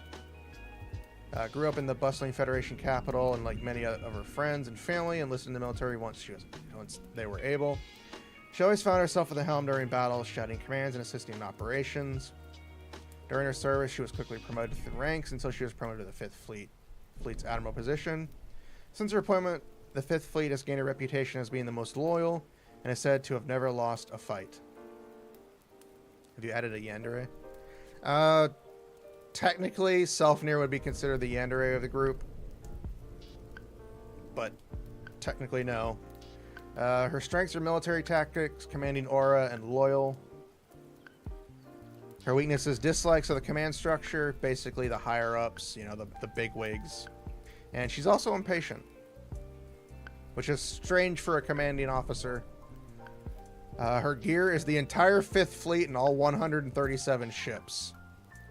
I wanted to highlight that 137 ships for a single fleet. This is spaceships. It doesn't seem like a lot, but that's a lot to command. Notes: likes to drink fizzy flavored water, enjoys watching old school internet videos, doesn't like to transform into her beast form. Good question. Is this the same content from the first one you did? Is this a better revision? This is basically a revision on top of revision, revision on a revision on a revision. I'm trying to find the right flow of setting and balance for everything. Like the last time I streamed this a couple weeks ago, this is basically the same thing as the last one, just with a more cohesive story and a more cohesive balance of what everybody's doing rather than what I was trying to do, which was like a military school setting, which I don't really find favorable in terms of like actual build-up. So I wanted to go more towards just pure military. Why do I keep getting smudges everywhere on my glasses? Go away. Stupid smudges. So yeah, I just wanted to blend a more military-ish vibe rather than a school vibe. Our next character is Serenity Surfire. She's 13. She's a female Lapin, which is basically bunny people. She's a friend of protagonist. Goal: learn all she can of medicine. She's 7'2". Her ears are included. For those who don't know, she is a literal rabbit person. She's got gray hair, which is the same color as her fur. Hazel colored eyes. Special traits: has black spiral fur patterns on her legs, and the tips of her ears are black. Her personality: methodical and persistent, with a deep yearning to save every patient. She just likes to make sure people live. That's what she likes. She's a doctor. Her background: like all Lapin, she was born into a large family with many siblings and had her dream and job chosen for her.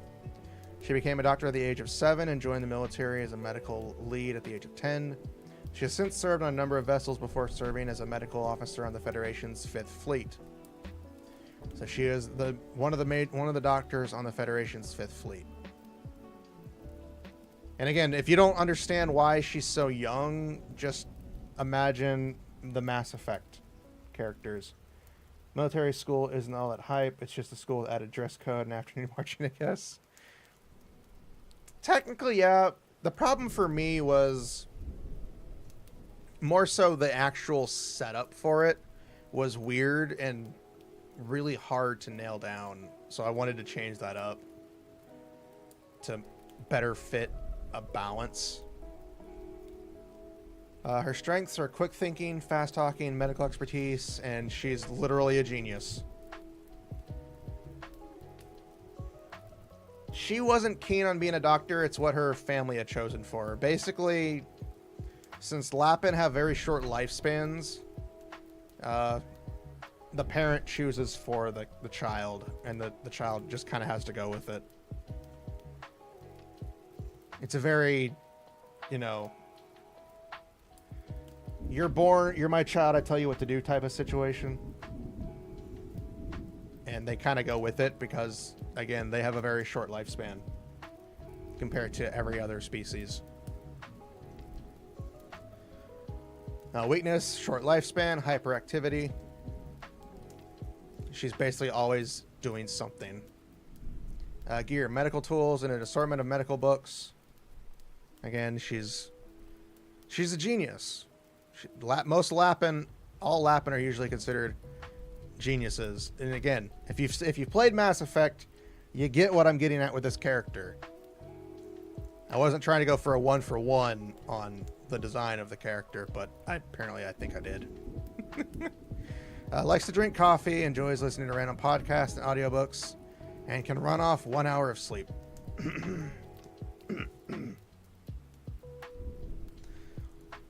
No teen angst. Well, again, you have to remember, like I said, Lapin have very short lives.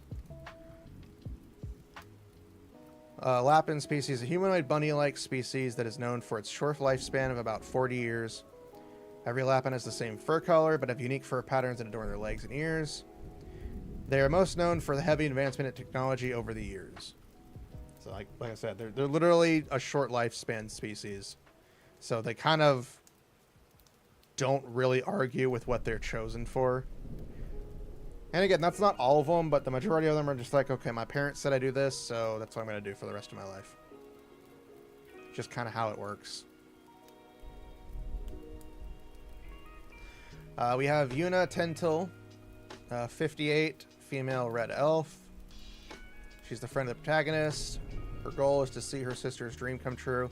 And that's the same for her sister. They're twins. They want to see each other succeed. They're 5'11", black hair, blue eyes. Singular traits, singular horn on the right side of her forehead. So, personality, witty, dad joke level humor, and a desire to build. She just likes to constantly build. Fix, build, do stuff. She's a mechanic and an engineer. That's her occupation. Her background, raised in a small village alongside her sister. They both grew up supporting each other as they had been abandoned by their parents and left to die. Yuna grew up admiring her sister's drive for becoming a pilot and wanting to support her. She studied and learned all she was able to become a mechanic and an engineer. When her sister applied for the pilot's program, she applied for the same but under a different category, which is how she became an exceedingly good mechanic. It's rather morbid. Well, there's a reason why the parents left them to die is in Elven culture, and I haven't actually explained it yet in the thing, but in Elven culture in this series, twins are seen as like bad juju. You know, twins are literally seen as like a curse on your family. So the parents left their children in a small village to basically not have to ever worry about them again. And again, it's still morbid, but, you know, myths and stuff like that are sometimes very prevalent. Her strengths are machine technology and determination. Her weaknesses are showers, peaceful urgency, and math. She's a literal engineer and a mechanic, and she sucks at math. I don't care what anybody says. This is how it's going to work.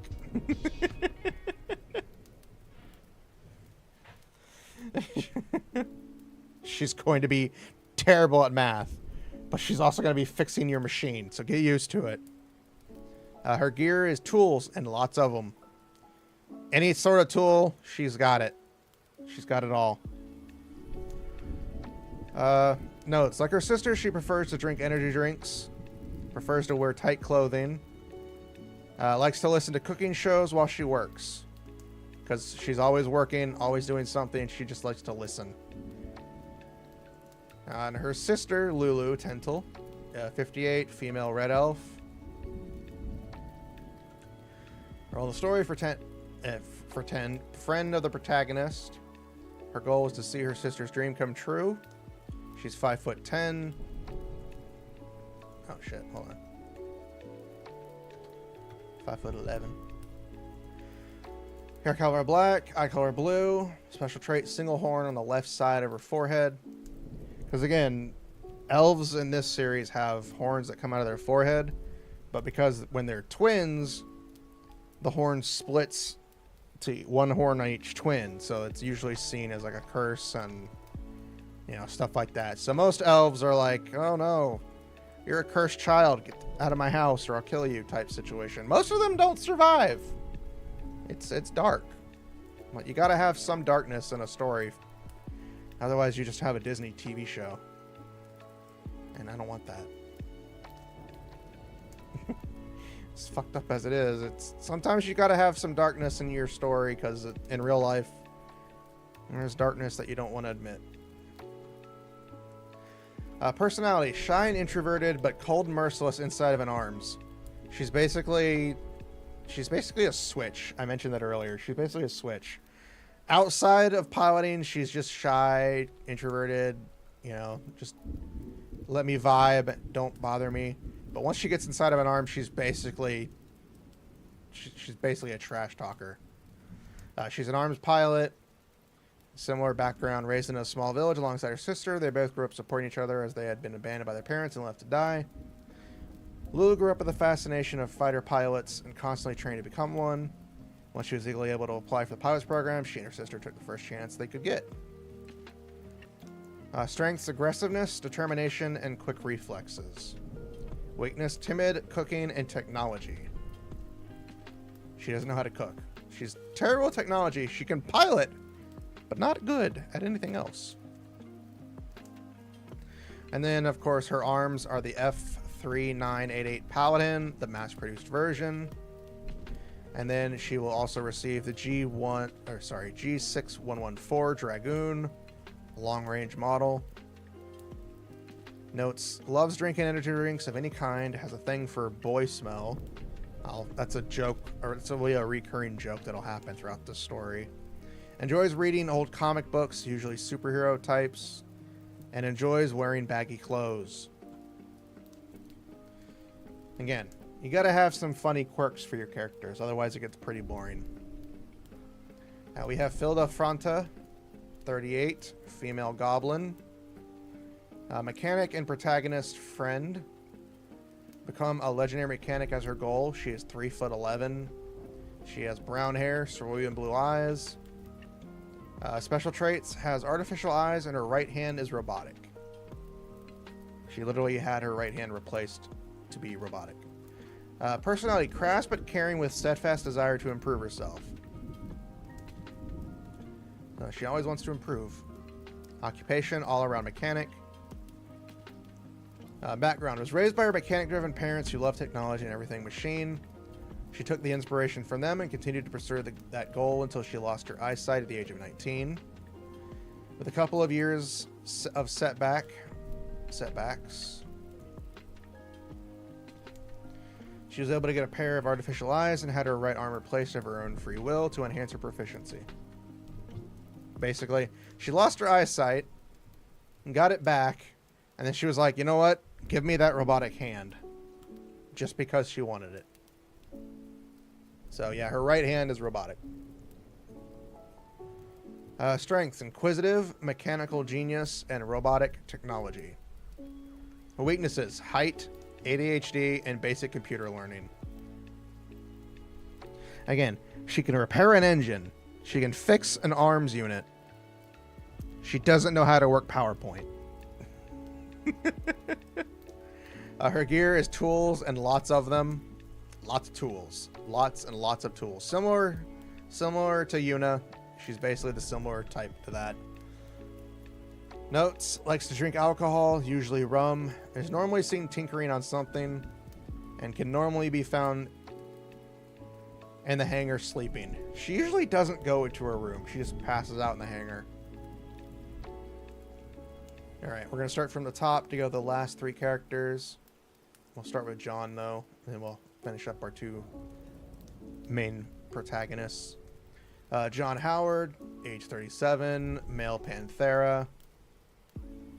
Commander and friend of the protagonist. Goal, bring the war to an end. Just wants to see it end. He's tired of it. Height, 6'5". Brown hair, yellow eyes. Special traits: injured right leg and walks with a cane. Personality: driven with a sense of duty and pride in winning, with a tactful mind in combat. Occupation: commander and arms pilot. Background: growing up in a military family as the only son, he was raised with a complete military mindset. He quickly grew to hate that mentality but enjoyed the military life, so he stayed and rose to the ranks of commander. Even with his injury he sustained in the latter part of his career, he also became a pilot and joined the Federation's training program as an instructor. So for John, basically it's the same exact thing. You know, he was still injured, but he still became an instructor for the training program that they do. Strength, tactical mindset, military leadership, and family values. Weaknesses: physical injury, quick-tempered, not good with some technology. He's good with most everything, but he can't use his phone to save his life. In arms, he has the T-774 Gale, which is a space fighter. Basically think of, like, you know, the X-Wing or whatever you want to call it. And then he gains access to the G6229 howitzer, the complete version, which is what Leon piloted at one point. Notes: likes to drink tea of any kind, enjoys watching crime dramas, can sleep anywhere, and like all Panthera is able to see in the dark. Because, you know, cats can do that. That's what's scary. And then we have our male protagonist, Leon Lionheart, 23, male yin, and they're a human. I'll get to the yin part later. We'll get into the terminology parts. Role and story: protagonist. Goal: find a reason to fight. Again, this is more so because the character just doesn't have a real reason to do anything right now. They're just kind of going with the flow. They are 4'11", ash white hair, amethyst purple eyes. Special traits: has a spinal system installed due to an accident when they were younger. Personality: joyful with a calm and calculated demeanor, with a sense of youthful ignorance to warfare. Occupation: arms pilot. There again, a pilot. Background: grew up in a family of 5 siblings as the only son to an office-working father and a normal housewife mother.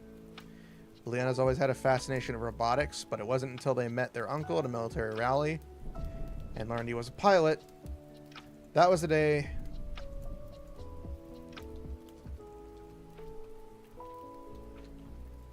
his dream to become a pilot started. He studied and trained as hard as he could and enlisted in the military pilot training program as soon as he was able.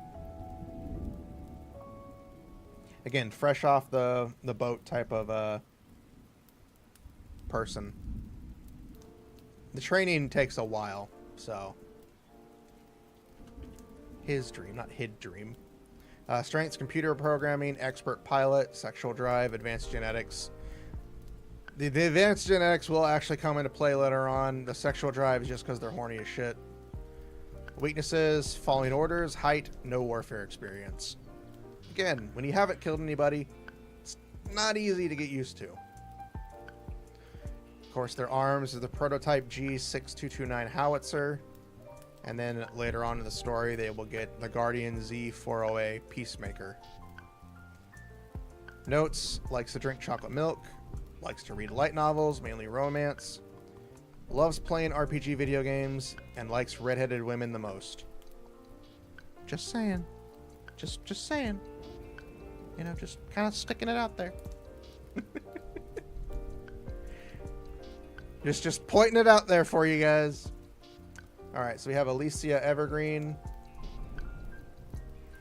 Oh, I didn't see the message. Hello, welcome. Sorry, my chat is not displaying things correctly, so I can't see everybody's messages right now. To constantly flip between them. What is this? This is currently the story we're working on. We're going through all the characters right now. We're going off through the characters that we have set up for the main group of characters for the story. Motivated by the horny. Sorry, hold on.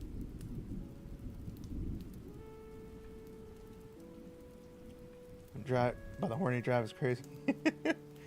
'Tis true. 'Tis very true. Okay, so let's see. Yes, Alicia Evergreen. She is 41. She's a female Vulpin, female protagonist. I unfortunately cannot switch models right now because I don't have my camera set up right now. Well, I have my camera set up, but I'm further on the other side of my desk because of the way I have it all set up. So I will refund your points. Again, I'm not trying to be a dick. I'm just trying to not do things that make it difficult. I will give you back your points for you. Not that I'm complaining or anything. Never complain. The horny is always there. But no, my keyboard is on the far left side of my desk. My phone is on the far right side because of how I set this up and where I have my computer hanging up right now. I don't have it set up perfectly for these streams, for writing streams. So unfortunately, I can't switch models. Next week we'll try. Next week when we do this, I'll try with a model and see how that goes. For right now, I don't want to waste time doing that. Been waiting for 24 hours. You go eat some food. Why haven't you eaten any food yet? I thought I was supposed to be the only one not eating food, you guys. How long I've been working on the story?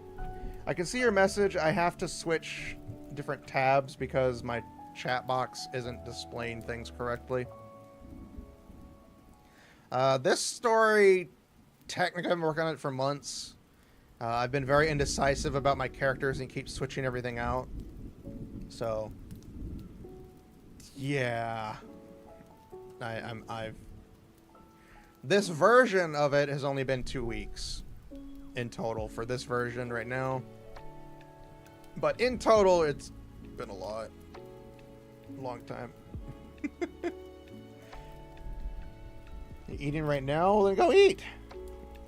Hey, welcome, everybody. Okay, so Alicia Evergreen, female Vulpin, female protagonist. Her goal is to find a reason to live. Again, kind of like Leon, for the reason to fight, she's trying to find a reason to keep going. Because, you know, she's been through some stuff. What's the image next to OBS? You mean the one that's talking right now is me. The other one is something to censor any the file names and stuff.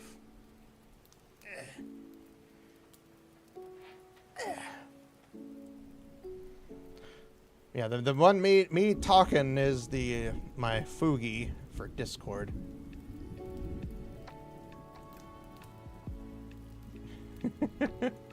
PNG model. I would show you guys more of it, but I would get banned. Or if you go to the Discord and you go to the NSFW side, you'll probably see it. Just hitting that out there for you guys. Wink, wink. Okay, so she's 5'6". She has ruby red hair, jade green eyes.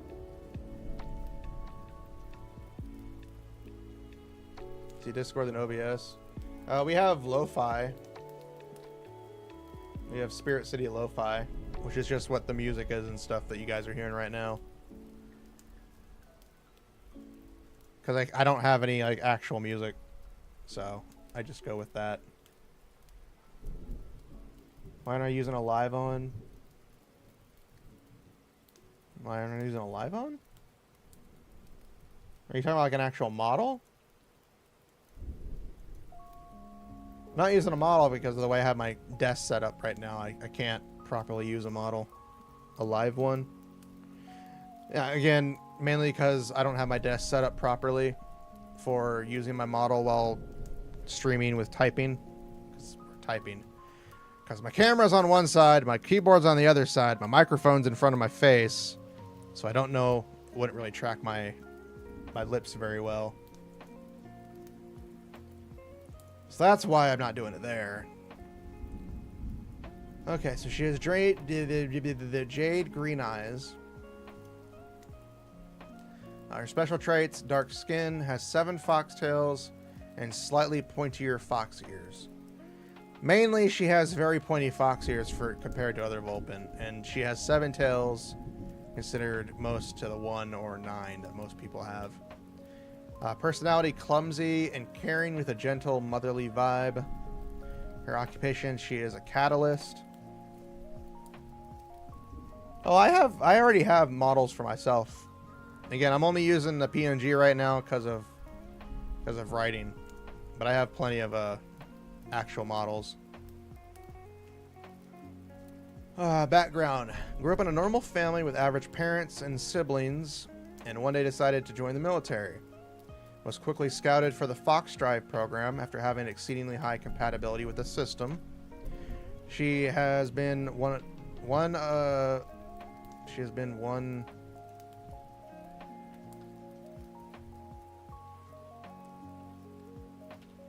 She's one of the founding members of the program and one of the original 17 test subjects.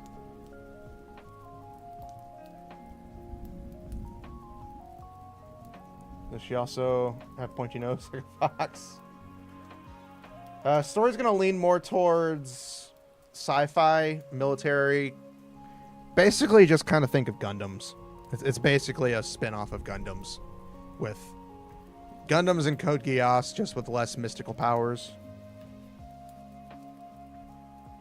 Basically, think of it as Lord of the Rings with mechs. Let's just go with that. That's the easiest explanation I can bring into it.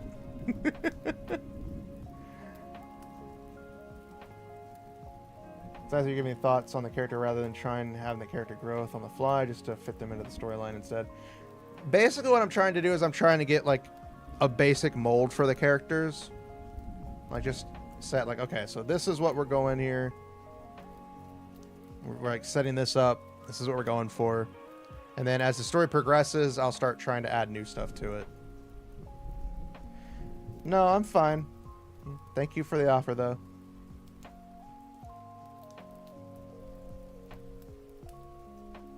Trying to make sure I read everybody's messages, because again, most of them aren't showing up for me.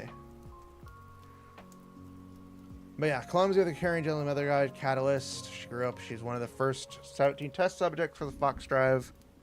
There's been a lot more than 17, but she's one of the original 17 that actually passed all the tests. Strengths: motherly affection, strong-willed, sexual drive, and computer technology. There's a reason for that one. It's completely different than the others. Weakness: clumsy outside of the Fox Drive, terrible at communication, and cooking skills. Don't let her in the kitchen. Ever.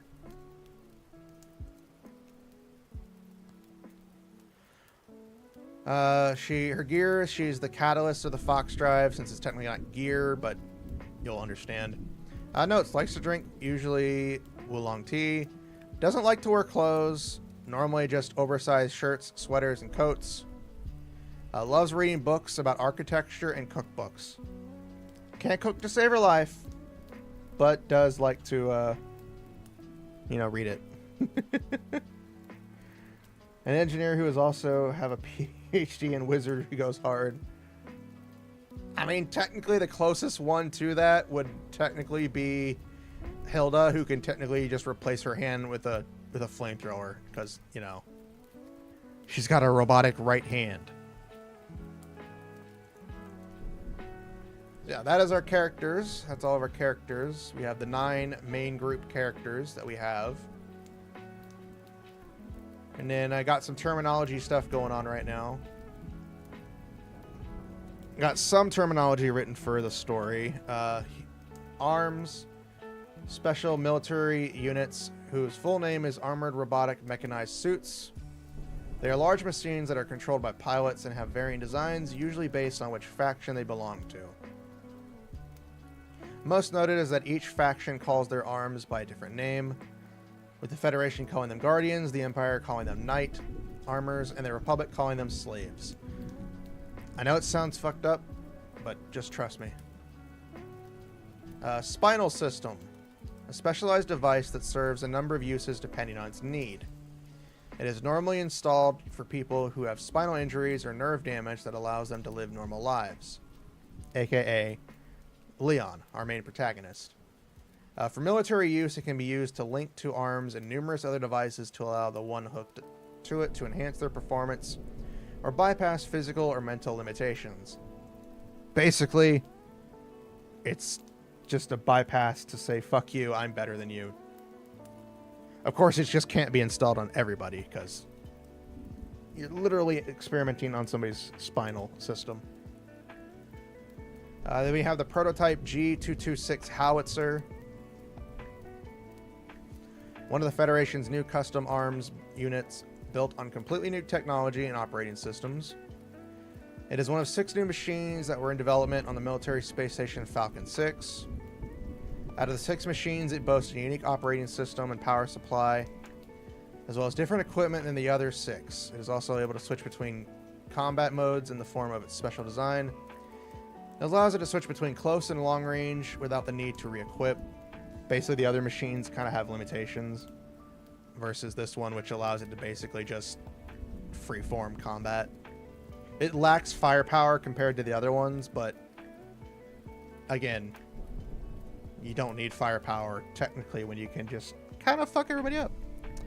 The complete version is basically an overhauled version of the prototype, but its systems are designed for John rather than Leon.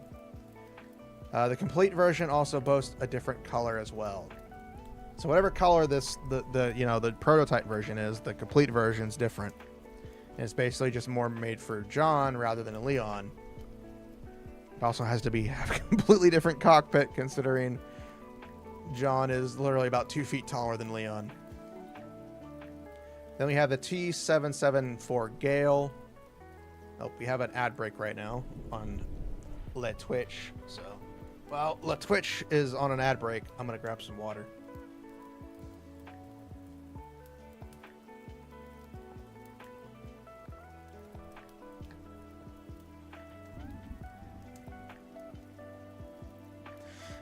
But yeah, basically this is kind of like this is like my take on Gundam. It is an AI integrated learning apparatus, or it's a very sophisticated machine with very synaptic feedback. Are you talking about the spinal system? If it's the spinal system, it's more or less just to kind of bypass the nervous system and link up to the brain.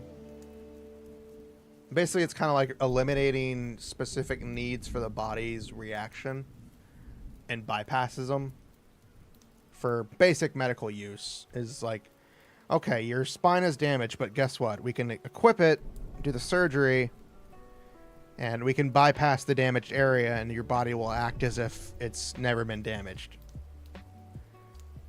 So, like, basic medical uses, your lower spine's damaged, they surgery and equip it, and it replaces and overwrites the pain and the damaged area and basically says you're healed now without any damage to the actual person.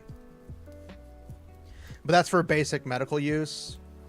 Military use, they usually just install it on anybody who is compatible with the system, considering it's a military version, so it requires more of the user and usually could kill the user if needed.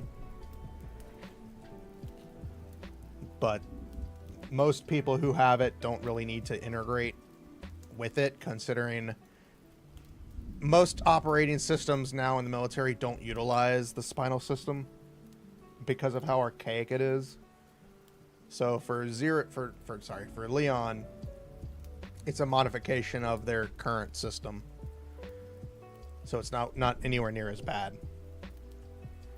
So yeah, basically for general use, the spinal system just helps any spinal damages an individual may have, and helps them live a normal life. It doesn't really use AI, just kind of uses like a bypass that says, hey, your spine's fixed now. You can walk. And it helps heal the body without, invasiveness. Military use, it does the same thing, but on a grander scale, with the fact that it can also be used to integrate with like operating systems and machinery and so forth. We also have the T-774 Gale, an old model space combat fighter that's known for its agile maneuvering compared to most arms. It lacks firepower compared to an arms, but it makes up for in speed and maneuvering, as well as its ammo reserves. It's basically a fighter jet in space. That is basically what it is. It's basically an X-Wing, but cooler. Alright, we have the Guardian Z70A Peacemaker. A completely new machine built using the designs and technology of the G6229, enhanced by its nuclear generator. Its combat ability far surpasses all known units, and its equipment allows for the unit to excel at combat under any circumstance. It is the first machine that can fully take advantage of the Fox drive system. Similar to the G6229, it has a Fox drive system installed in it that utilizes it, but it's the Z70A Peacemaker basically just says, fuck it, we're better. It's basically the completed version. The Fox Drive. A unique operating system that uses a catalyst to enhance an arm's performance. It requires the pilot and the catalyst to have a stable mental link, which can then enhance the machine's performance. Only 4 machines have this installed, 2 of them being the G6229 Howitzer and the Z70A Peacemaker. The perfected version of the drive is much the same, but no longer requires the mental link, and is less taxing on the catalyst. Basically, the Fox drive is kind of like an enhancer, kind of like the machine just took massive steroids, if you want to put it into perspective.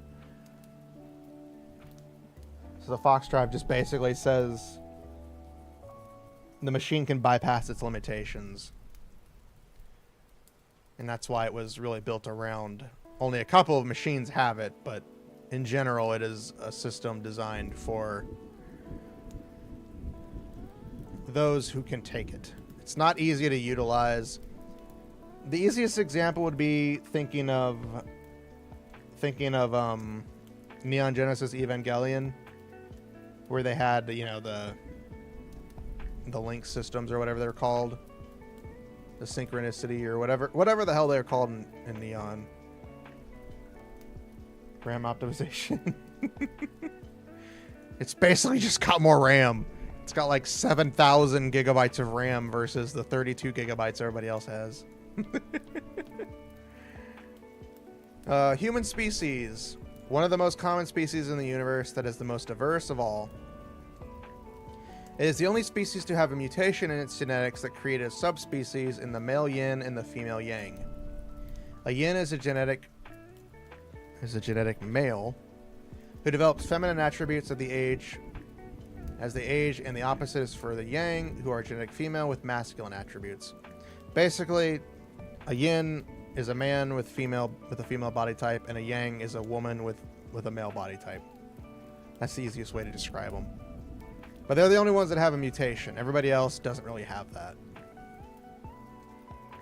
The Vulpin species, a species that resemble humans, but also have fox-like ears and tails, ranging from 1 to 9 tails.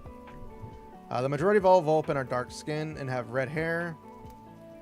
They are also known for their long lifespan and that they can live for about 300 years. Yeah. So Alicia is not that old comparatively to most. She's almost 1/3 of her life through her lifespan. Panthera species, a beast-like humanoid species that have many lion and tiger-like features, but are able to walk on 2 legs. They are always seen as large and imposing, with the average height being around 6 foot and a multitude of fur colors. Most notable is that Panthera always join the military or have military families. Just basic military stuff. Would be interesting to see how you go around the Fox Drive.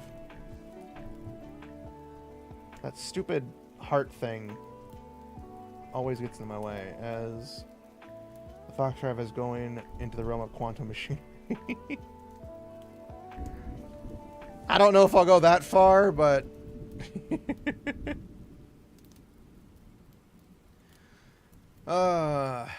So we have, yeah, goblin species, the shortest species of all, with the tallest ever recorded being 4 foot 2 inches. All goblins have a shade of green skin and large floppy and pointed ears, and usually have unique piercings in their ears. Goblins normally take jobs in either the service industry or the robotics or mechanical field. You know, they're usually seen at restaurants, or they're seen in frickin' machinery and engineering.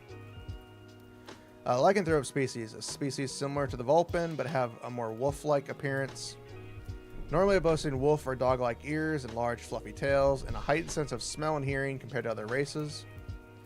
Unlike other races, they are able to transform into their pure feral form at will, but very rarely are they seen doing so. So basically, they just don't like transforming. Most of them don't like transforming. Some of them prefer it, some of them don't, but most don't. The elven species, a species that has a unique appearance that each and every individual looks the same. All elves look the same.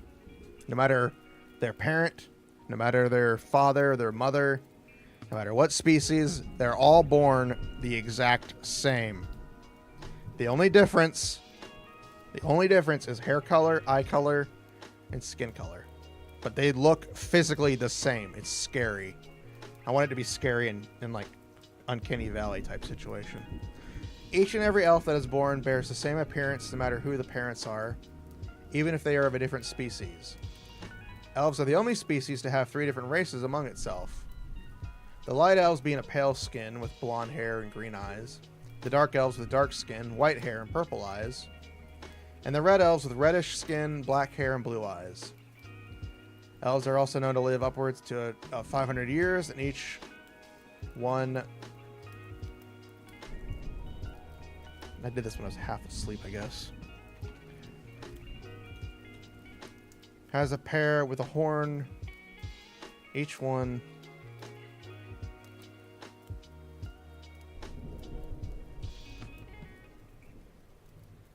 Each one...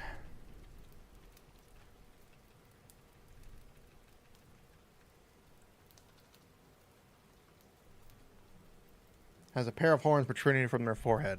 Why did I spell it? Why did I say it that way before? God, I'm stupid. I am terrible. Okay, so yeah, elves basically, physically, they all look the same. They'll have different skin color, hair color, and eye color, but they'll always look the same no matter what parent they have. Lapin species, a humanoid bunny-like species that is known for its short lifespan of about 40 years. Every Lapin has the same fur color, but have unique fur patterns that adorn their legs and ears. They are most known for their heavy advancement in technology over the years. No gene recession? That's like slugs level creepiness. No, it's just a genetic thing that elves have. Like, again, we're going the fantasy route for a lot of BS in ways that this works. But yeah, like, you could have an elf and a goblin, and the child will still be born as if they were an elf. The only difference will be if their mother or father were a light elf, dark elf, or red elf. It's really the only difference. Again, it's meant to be kind of scary in a way,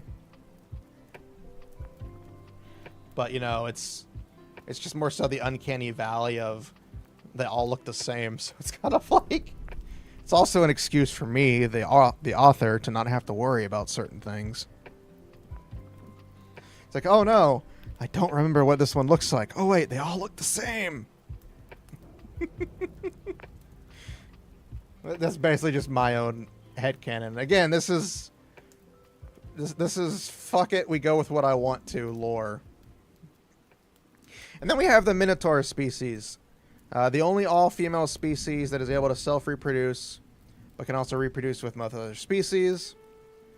They are tall and have some beast-like appearance, normally in the form of horns and hooves on their legs. Horns. on their heads and hooves on their legs. That makes more sense. The average height of a minotaur is about 7 foot, not counting the horns. So again,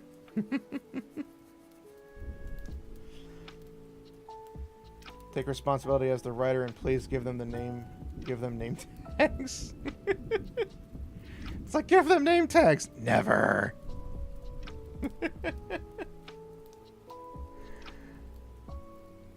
So yeah, that's what I have right now, currently. We have some new stuff to add.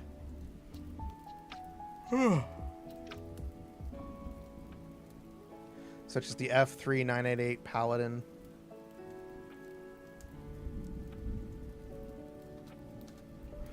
So the F3988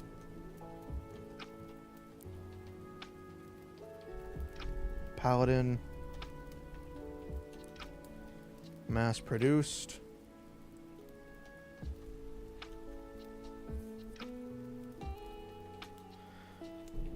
And the Federation's most popular and basic arms unit that is supplied to all forces.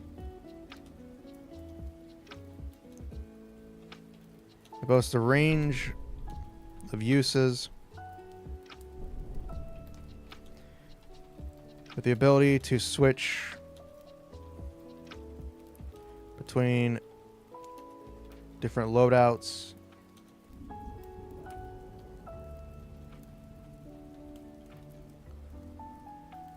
Basically, this is basically for Gundam nerds. It's basically a Zaku. It can literally switch between different types of combat operations.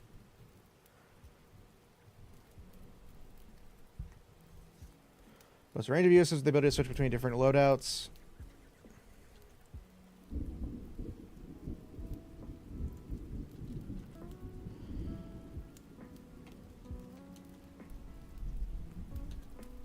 It is also easy to pilot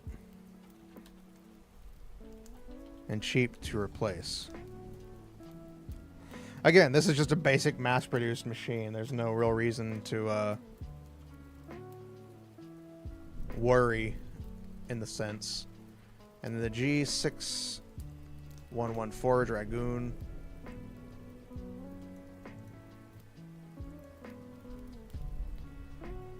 The G6114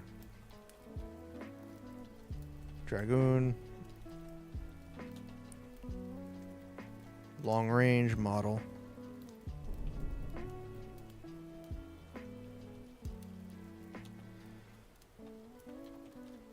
The completed version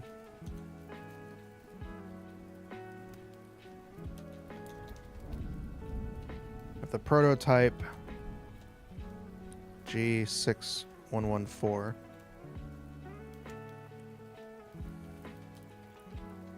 that boasts a much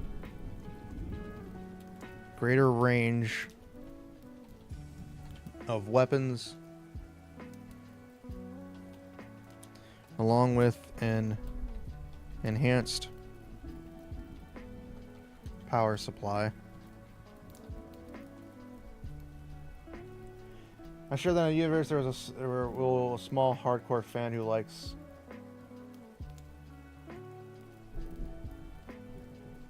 their mecha like a female bicycles.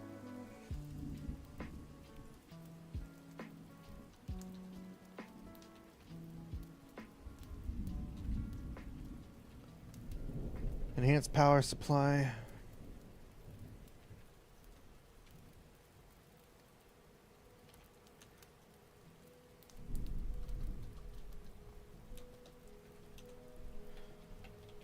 A completed Dragoon.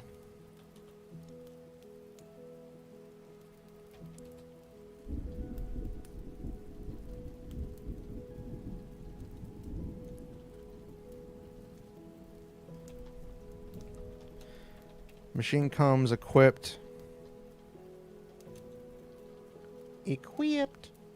Equipped.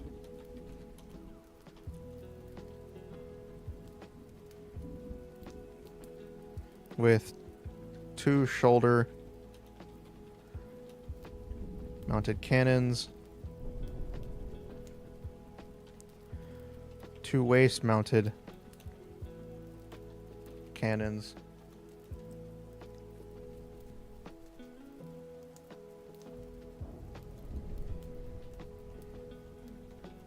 a satellite system. I can't spell satellite correctly to save my life.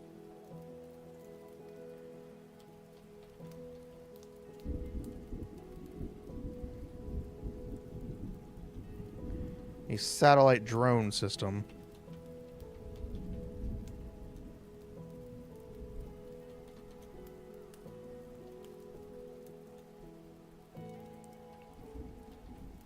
Multiple missile launchers.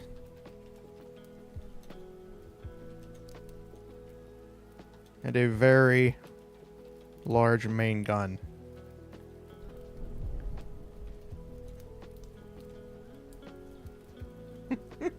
Sonolite. Oh no. Not the Sonolite system. I miss her. I miss her a lot. I'm just glad she's doing very well now. I'm just glad she's happy what she's doing now. And a very large main gun. Basically, this thing is the equivalent of I've got guns, and more guns.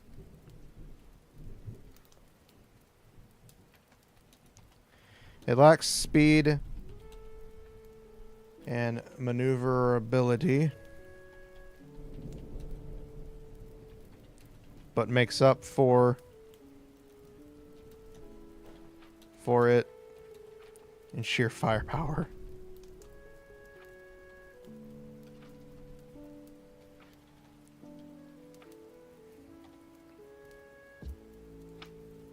Maneuverability.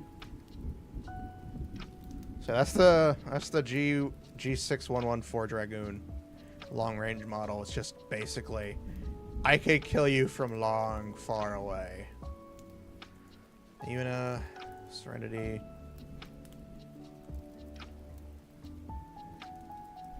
Self-near, there's the TR8 is the TR8865 Reaper. Actually, let's change that to 865 Reaper. Actually, I think it's even better. The TR86 Reaper. Let's just go with that. It sounds cooler. Engineer 1. Why are those missiles there? Engineer 2. It's called missile toes for a reason. The TR86. Was it 86 or 85? 86. Okay.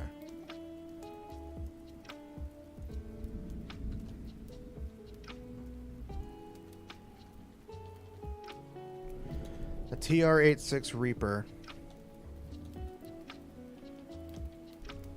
A special design arms unit built for the Empire. Built for the Emperor's personal guard.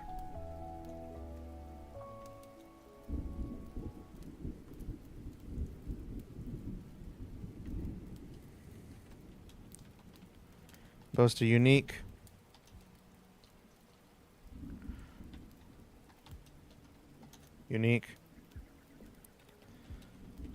set of weapons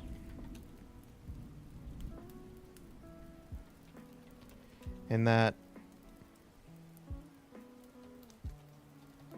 it wields a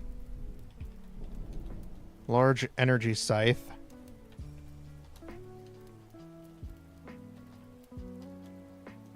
I can't spell.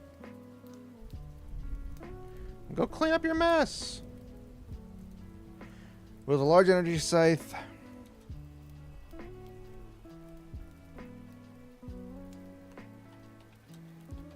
arm-mounted machine guns.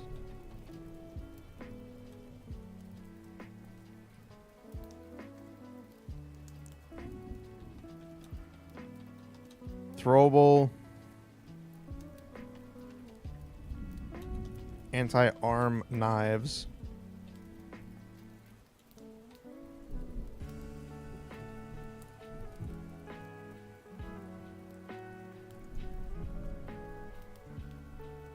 Actually, we'll just change it to anti-arm knives.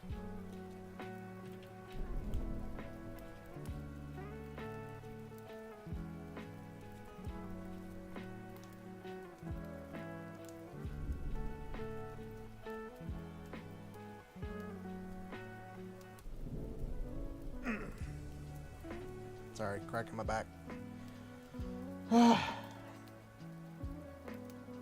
And then it wields a large energy scythe, arm-mounted machine guns, anti-arm knives.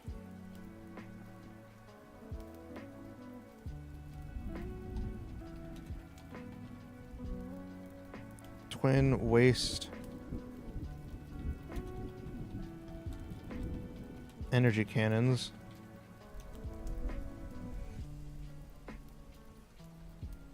Two waist-mounted beam cannons.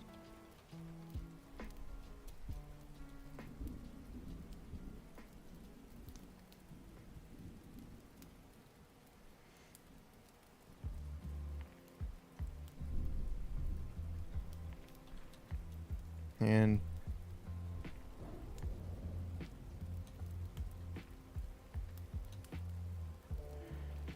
it lacks armor, but makes up for its mobility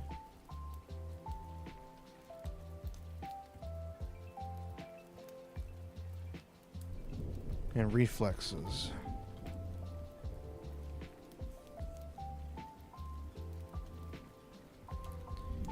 It is also said to possess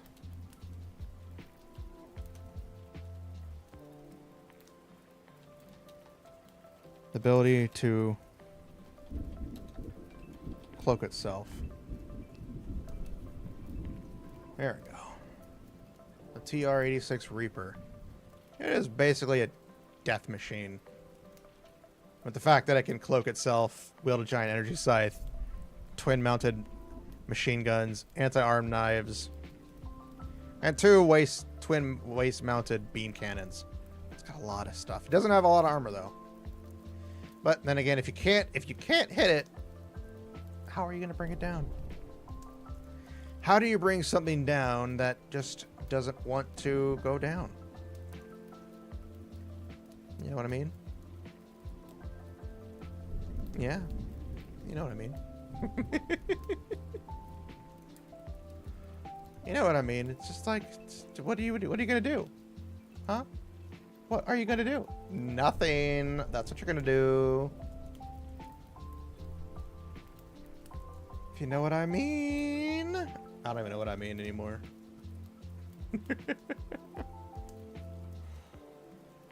Let's see.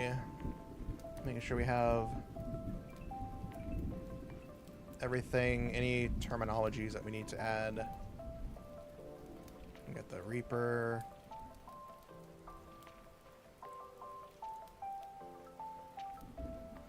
I don't have the big three factions right now.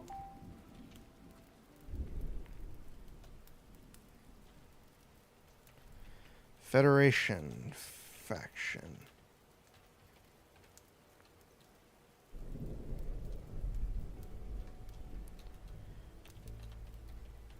Faction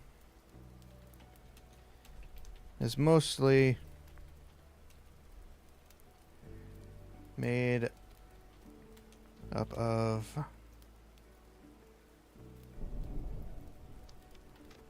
traders and merchants with a council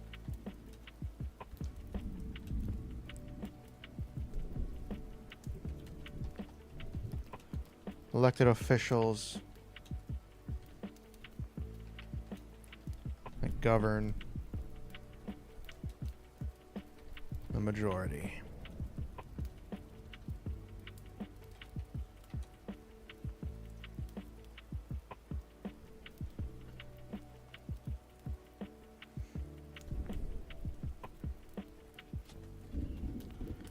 Well, mostly neutral.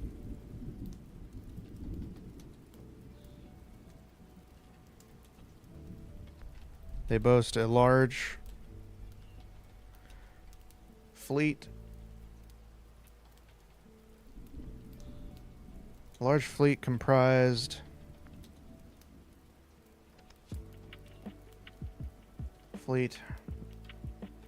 separated into 9 different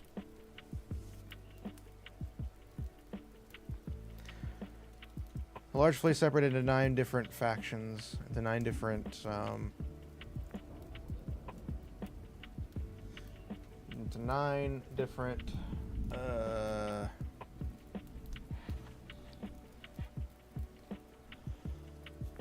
into 9 different fudge into 9 different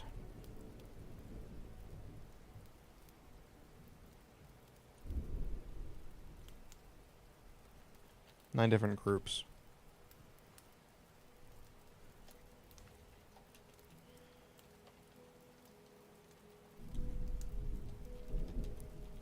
The first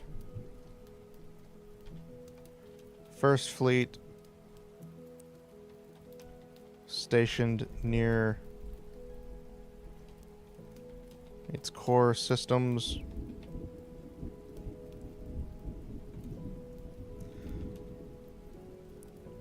The 2nd through 4th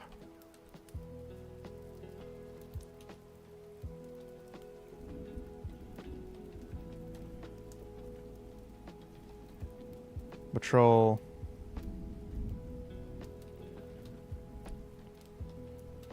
the outer rims of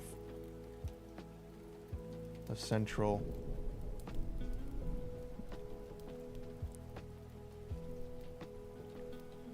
systems.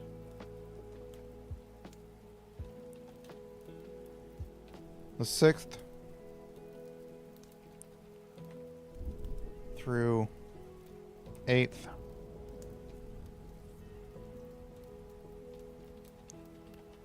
normally engaged with the Republic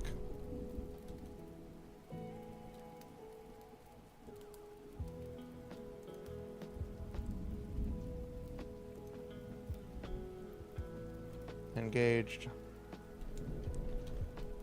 in skirmishes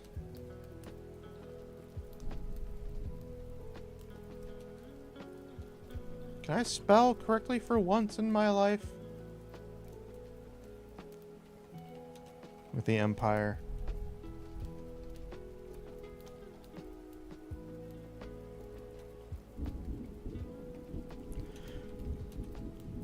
Well, the 5th and 9th Fleet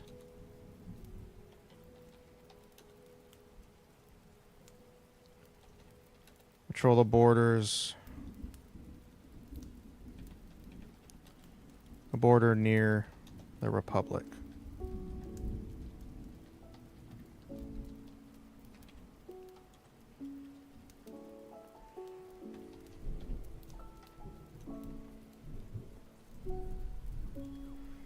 So the Federation of Faction is mostly made up of traders and merchants with a council of elected officials that govern the majority, while mostly neutral.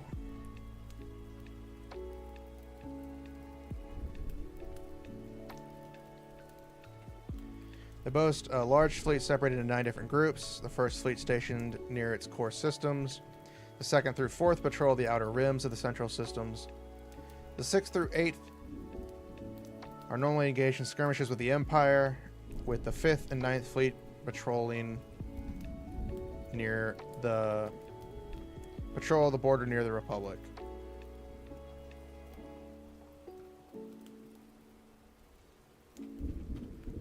Patrolling the border near the Republic.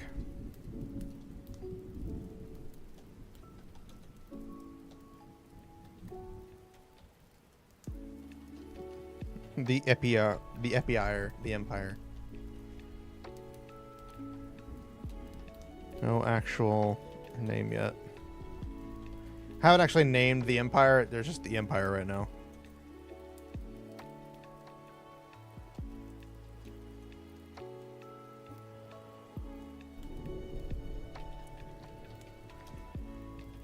Faction run by a single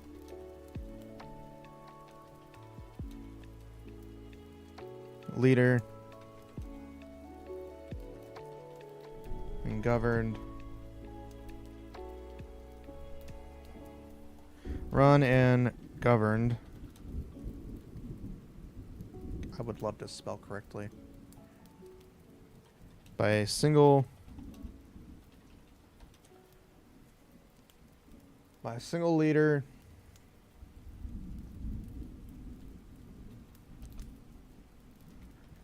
placed on a throne and called Emperor.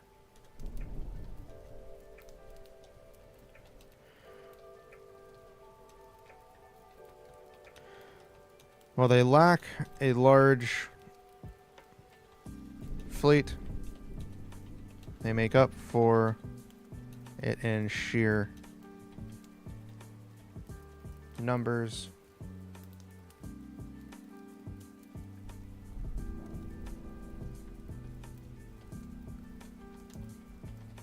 And mainly conduct battle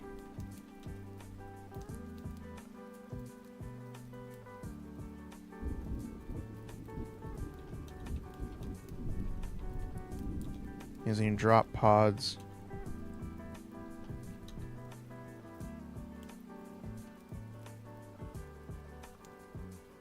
Sheer number. All the fleet make it for. Well, they lack a large fleet. They make it for it in sheer numbers.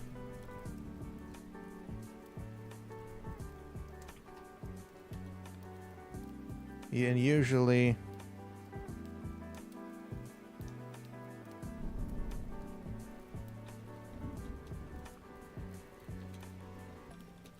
large numbers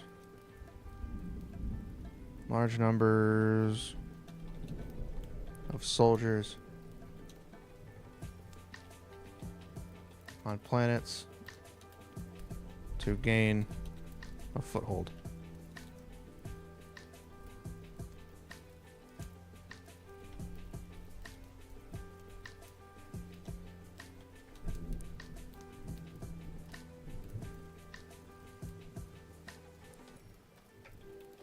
The Empire is...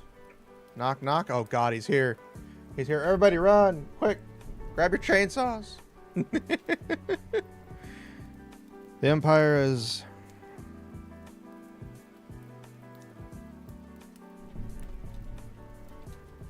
has a host of individuals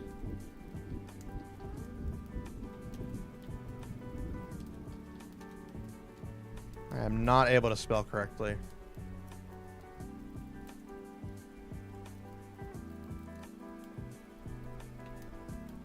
Called judges.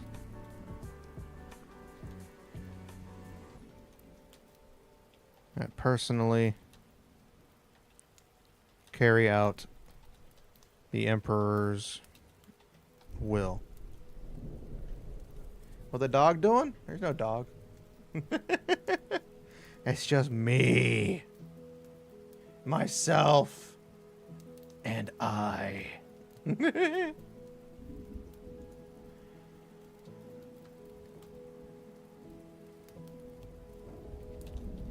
The Republic.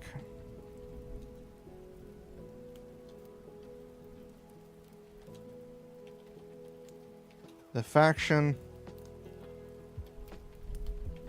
comprised of elected officials from throughout its systems. The singular leader acting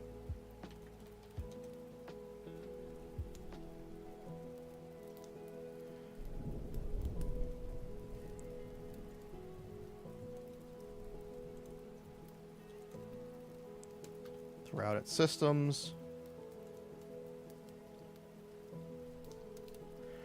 The faction comprised of elected officials from throughout its systems. It has one member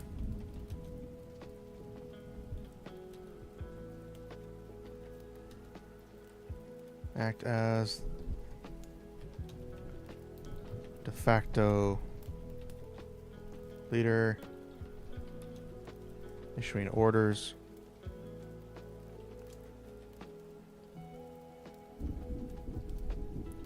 That has the final say in all actions.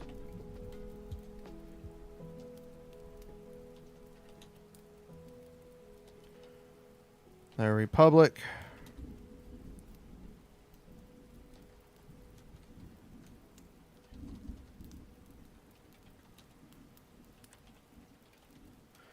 lacks manpower, lacks a military force, but makes up for it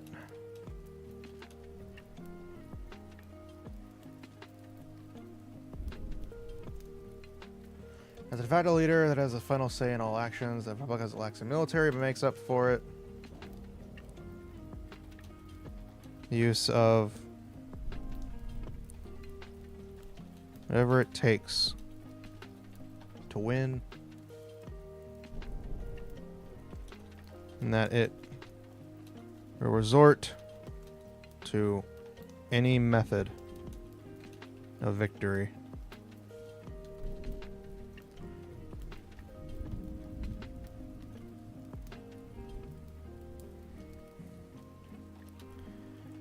Almost see the Republic as a shining bastion. The underside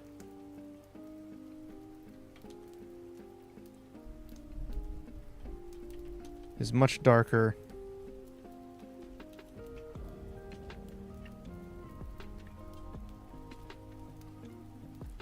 But with underhanded methods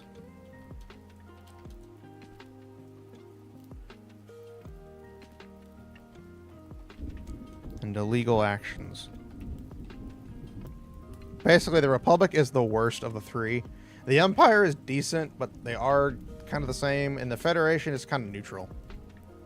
There's no true good. They're all bad in some way. But the Empire is more of the good side. Federation's more neutral, and the Republic is just straight evil. You're back. Welcome back. Yeah, the Federation, a faction that's mostly made up of traders and merchants with a council of elected officials that govern the majority. While mostly neutral, they boast a large fleet separated into 9 different groups. The first fleet stationed near its core systems. The 2nd through 4th patrol the outer rims of the central systems. The 6th through 8th are normally engaged in skirmishes with the Empire, with the 5th and 9th fleet patrolling the border near the Republic. The Empire, they don't have an actual name yet. I haven't actually named the Empire. It's just the Empire right now. A faction run governed by a single leader placed on the throne and called Emperor. While they lack a large fleet, they make up for it in sheer numbers and are usually just drop off large numbers of soldiers on planets to gain a foothold. The Empire also has a host of individuals called judges that personally carry out the Emperor's will. So we have that. And then the Republic, the faction comprised of elected officials from throughout its systems that has one member to act as the de facto leader that has a final say in all actions. The Republic lacks a military but makes up for it in its use of whatever it takes to win, and that it will resort to any method of victory. And mostly the Republic has a shining bastion. The underside is much darker filled with underhanded methods and illegal actions. Basically, they hire mercenaries, they hire cutthroats, they hire slaves, they hire whatever version of military might they can muster. Because, again, there's treaties and stuff that have been gone on through these factions over the years. It's not all just Oh, we're evil. No, it's corruption. It's other stuff like that. But the Republic is basically comprised of the largest of the three factions.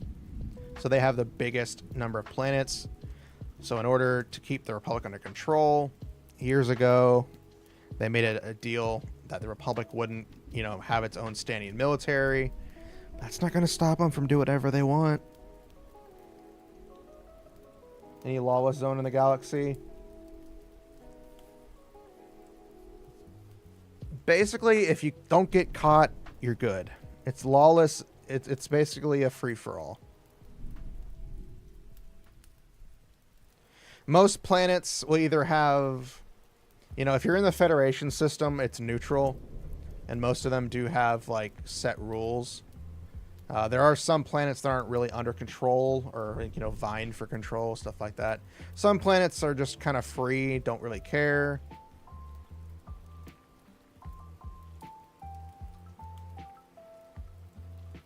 Here, let me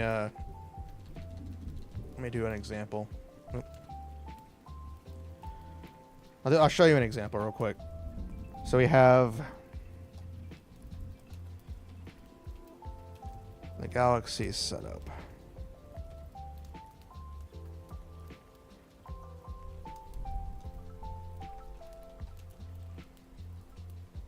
Inner galaxy.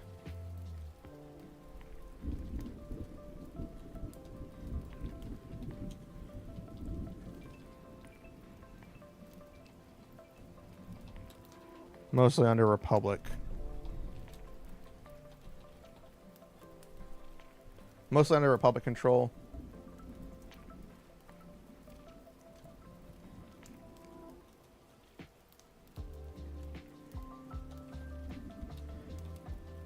Middle galaxy.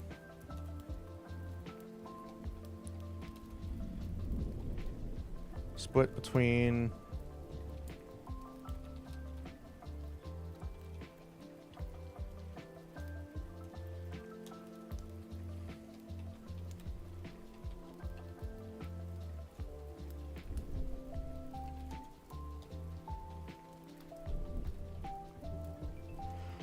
the Federation and the Republic.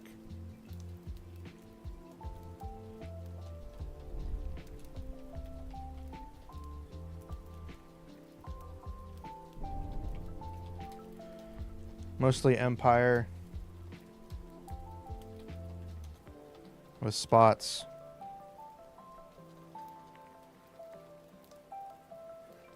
With 1/3 under Federation.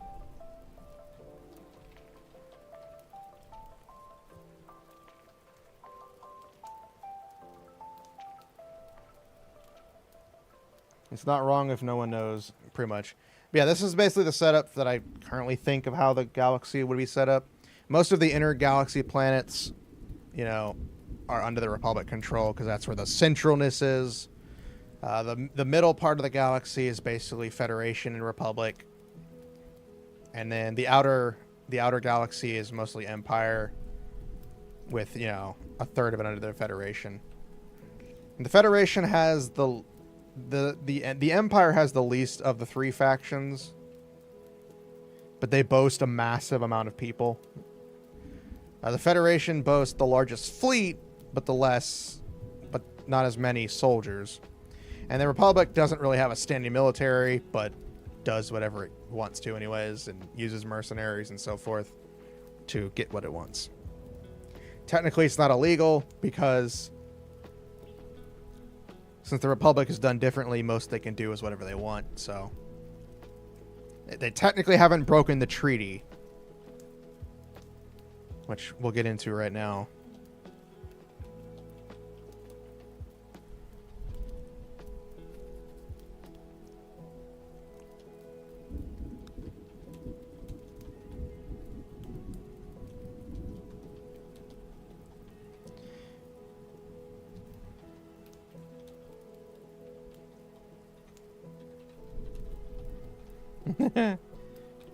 The time of peace treaty. This is what will make it.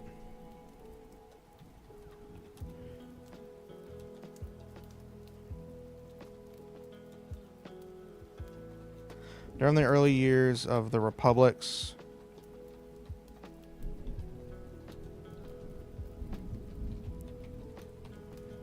expansion,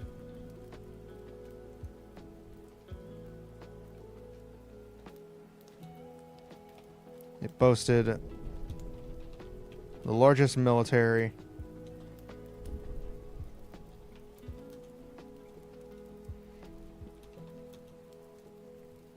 of the three factions.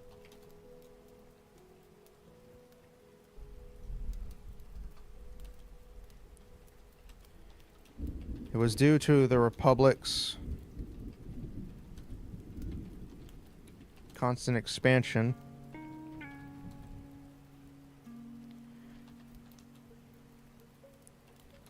that the Federation and the Empire banded together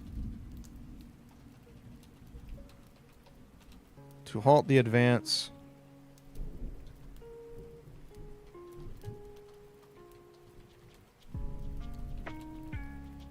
and bring a semblance of peace to the galaxy.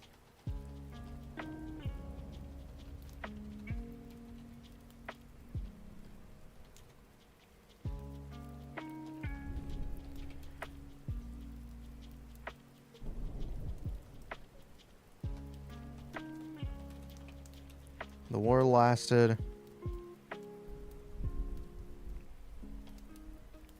19 years. The war lasted 19 years. And after finally admitting defeat, the treaty was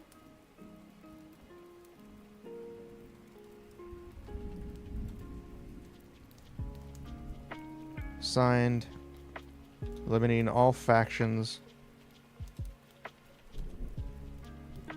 from any expansion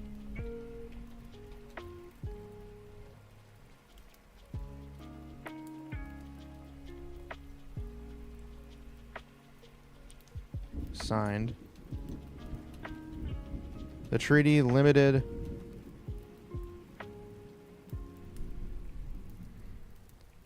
the treaty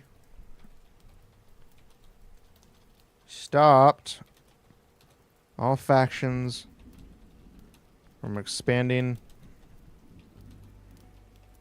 its territory. Can't spell at all.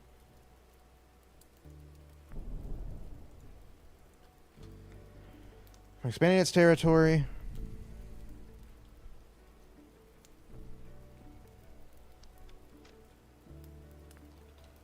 Forced to disband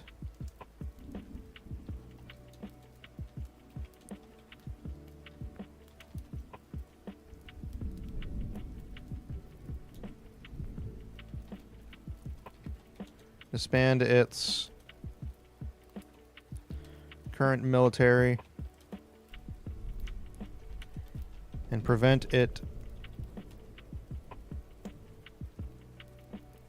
from having singular fighting force. Not as crazy as the Galaxy United Mecha Space Soccer.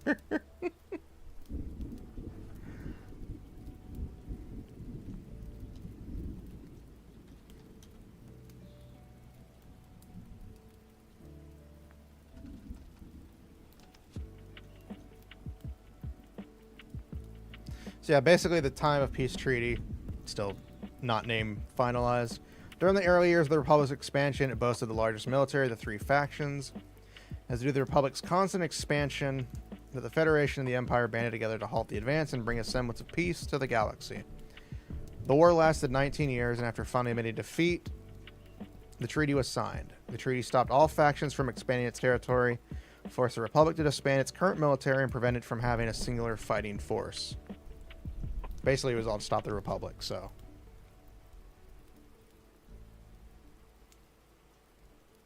getting smudges. Question: after the treaty, are there still small-scale skirmishes happening, but all agree to sweep under the avoid larger-scale conflicts? Basically, it is the Republic can't officially. The Republic can't officially have a military, but that doesn't stop them from, gathering any sort of mercenary force to act on their behalf. And since they're not official, they don't work for the Republic, they can do what they want. And at the same time, they still try to expand, but since most of them are under, mercenaries, they can't do anything about it. But of course, if they try to actually take a planet through military means, then it's an act of aggression and the treaty is broken, and then it's all-out war. However, if it's done diplomatically, so say the Empire gains the foothold on a planet and then has the planet leader sign over the rights, quotations, then legally they can't do anything about it. But if it's done through pure military might and they surrender through military force, then the treaty is broken.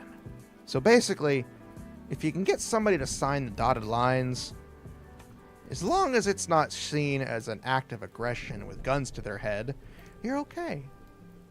But if the gun's to the head and it's in a picture, it's all out war. So basically, it's let's tiptoe around everything until we can get what we want type of deal. But yeah, there are conflicts. You'll have the Federation usually engages more with the Empire, which is why they have the 6th, 7th, 8th fleet fighting the Empire, and the 5th and the 9th fleet patrol for the Republic. But yeah, basically,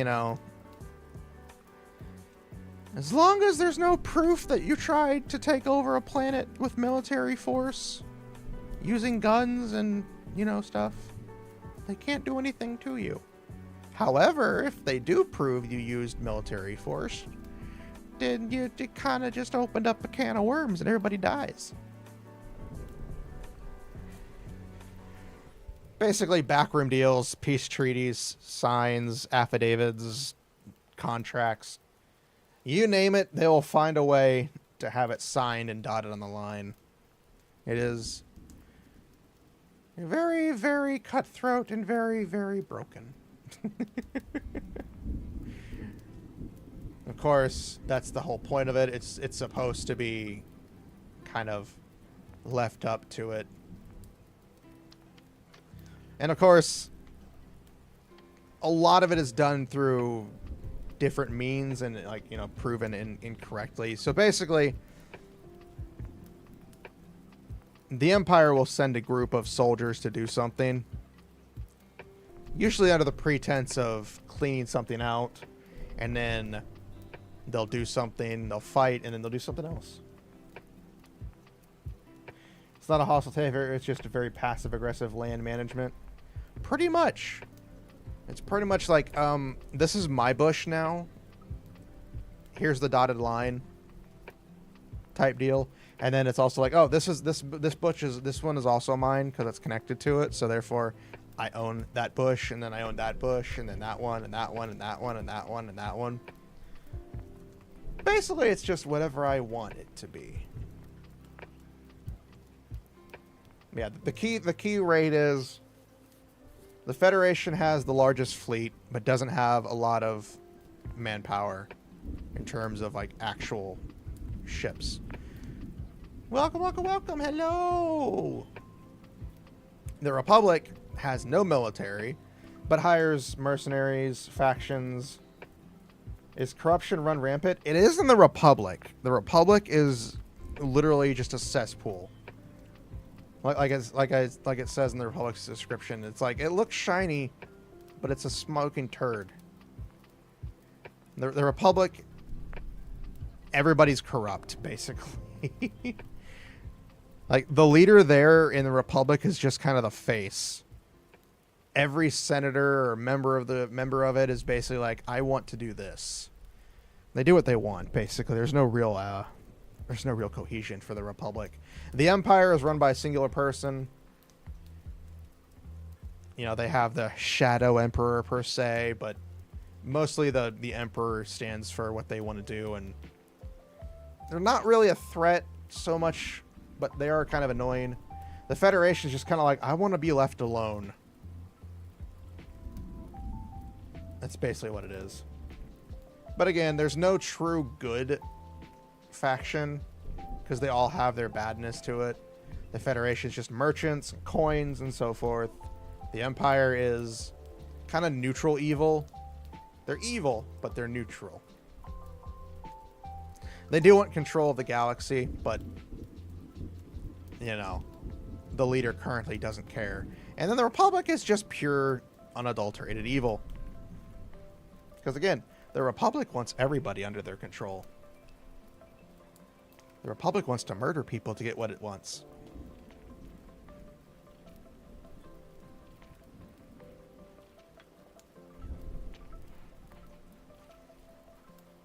The Republic would literally destroy entire planets if it could. If it meant that they could continue doing what they want to do, which is whatever they want to do.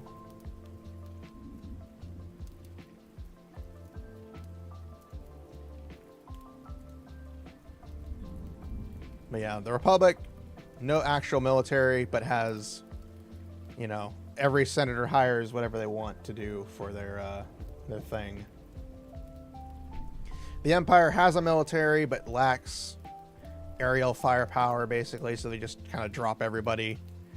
They do flybys, drop their units and fly away, and then go get more units. The Federation lacks manpower, but has the largest fleet. Basically, instead of actually fighting on the land, they fight mainly in ships.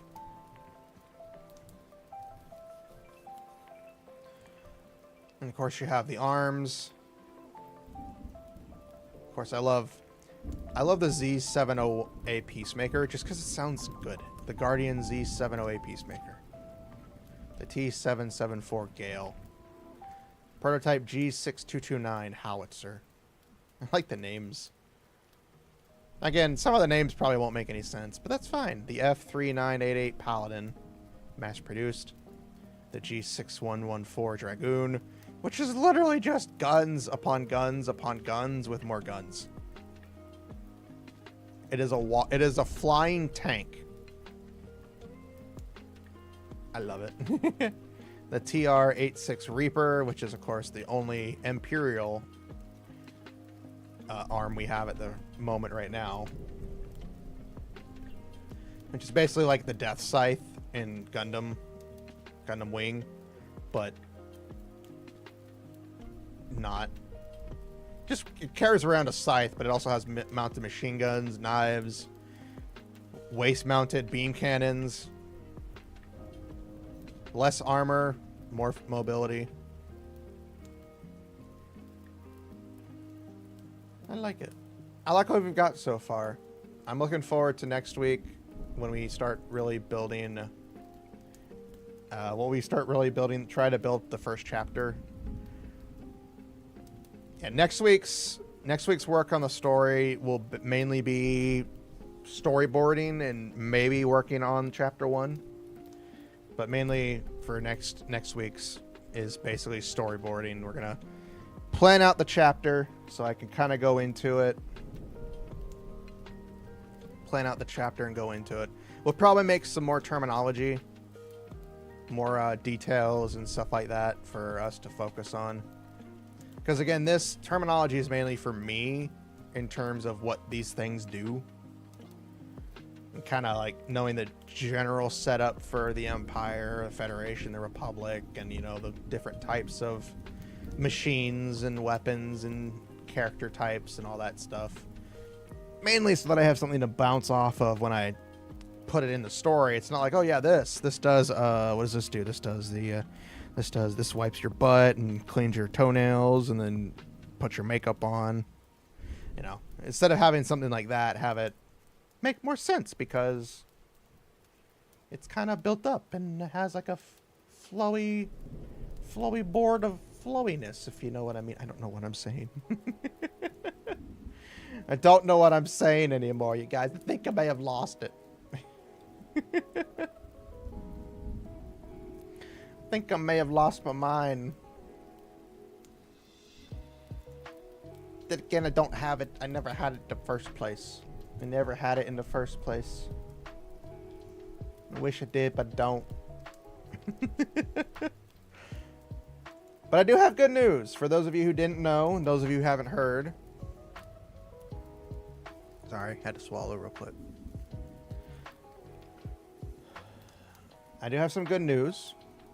I sent the final payment to the artist for my big model project.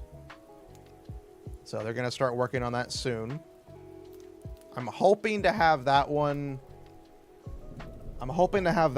done before my birthday next month.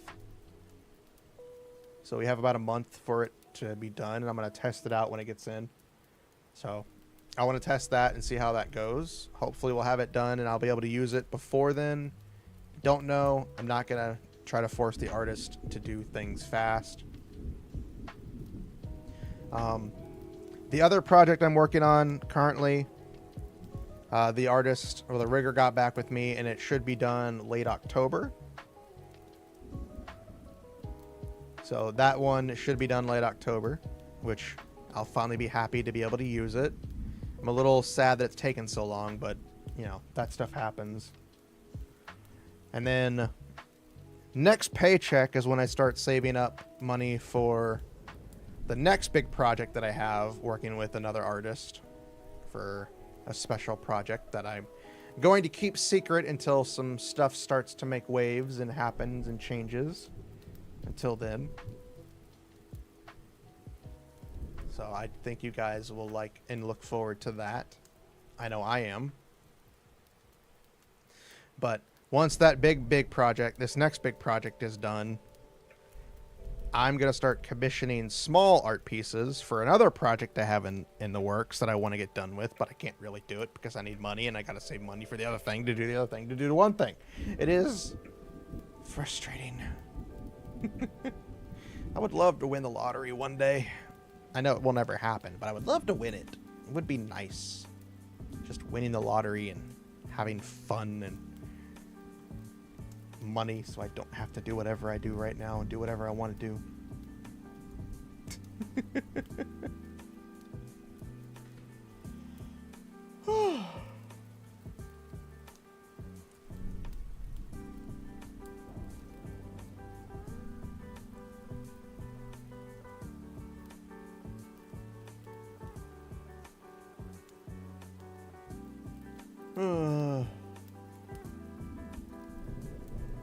Tired.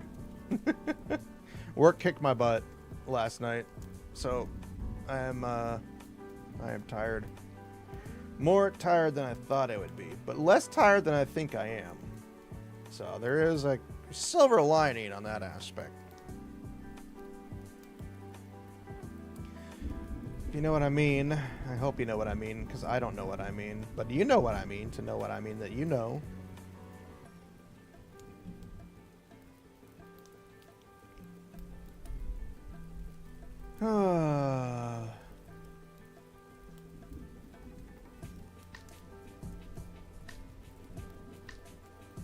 Interesting. I like that a lot. But yeah, so we're going to be picking this up again next week. For right now, anyways. I don't know if I'm going to do another writing stream next week or if we'll take a small break. Again, I don't want to burn myself out on trying to write every week. Because I know I tried that once before and it got bad. It got very bad. And I got to the point where I was kind of like, I don't even want to write anymore. I don't even want to try writing. So, for right now, we'll put it down and pencil it in for next week as well, to continue with the story creation, where we'll start on storyboarding chapter 1. We're going to storyboard it first before we do anything else. And then if we storyboard it correctly and I feel it's a good fit, I will then start chapter 1. Yeah. So I look forward to doing that next time we stream it. Again, for right now, I'm going to pencil it in for next week as well to do more storyboarding, to do more story creation.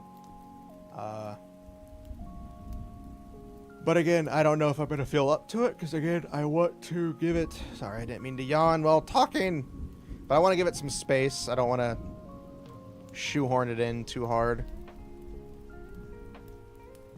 Because again, it's not fun when you're trying to shoehorn something in, because then you just kind of don't want to do anything. So, we have that. And then...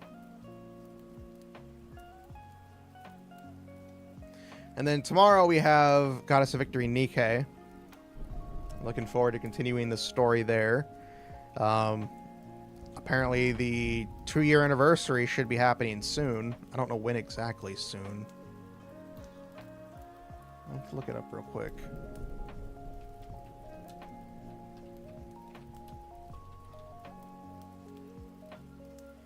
Oh, November 4th.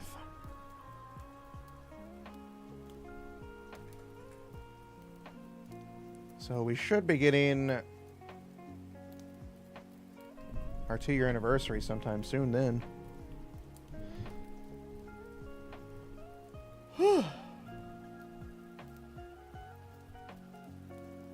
Excuse me. I'm yawning a lot. Probably because I'm far more tired than I thought I am, than I think I am, than I actually am. Which is never a good thing. It's never a good thing. Ever. Ever. Never, ever, McNever, ever. I am...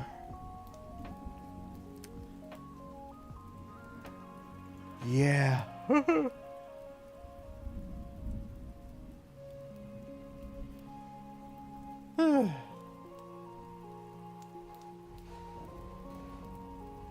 But yeah, so tomorrow we have Goddess of Victory Nikke.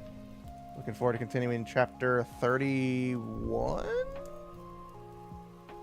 I think we're in chapter 31 now, or 32. I don't remember.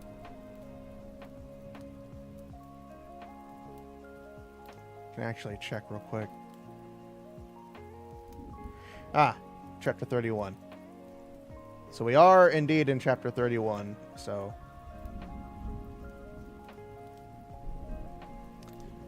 I'm looking forward to that.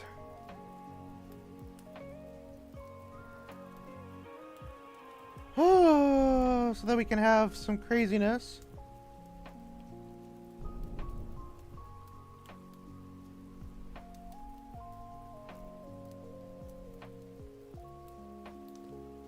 Sorry, I'm just trying to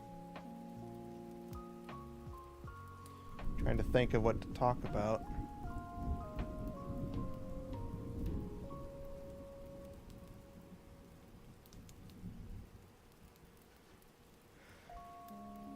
So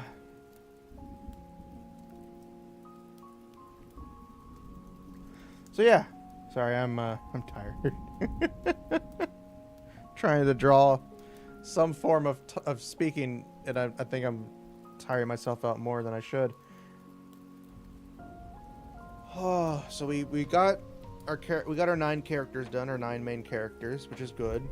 Got a lot of terms and I keep yawning, I'm sorry.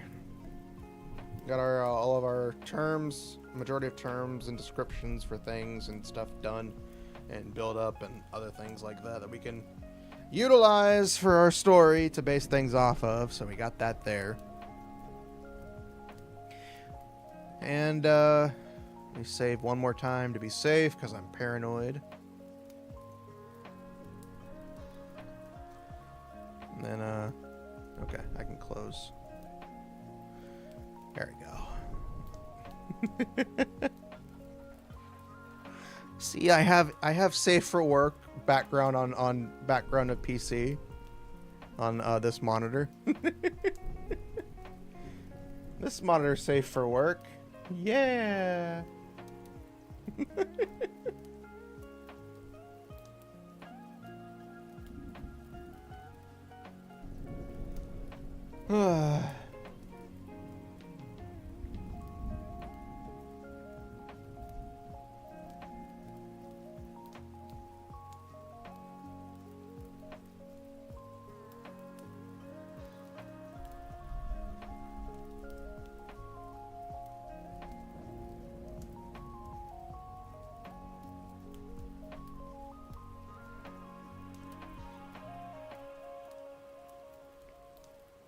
Okay.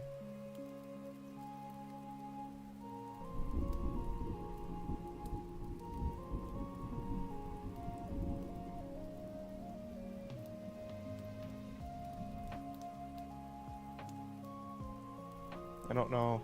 That's okay.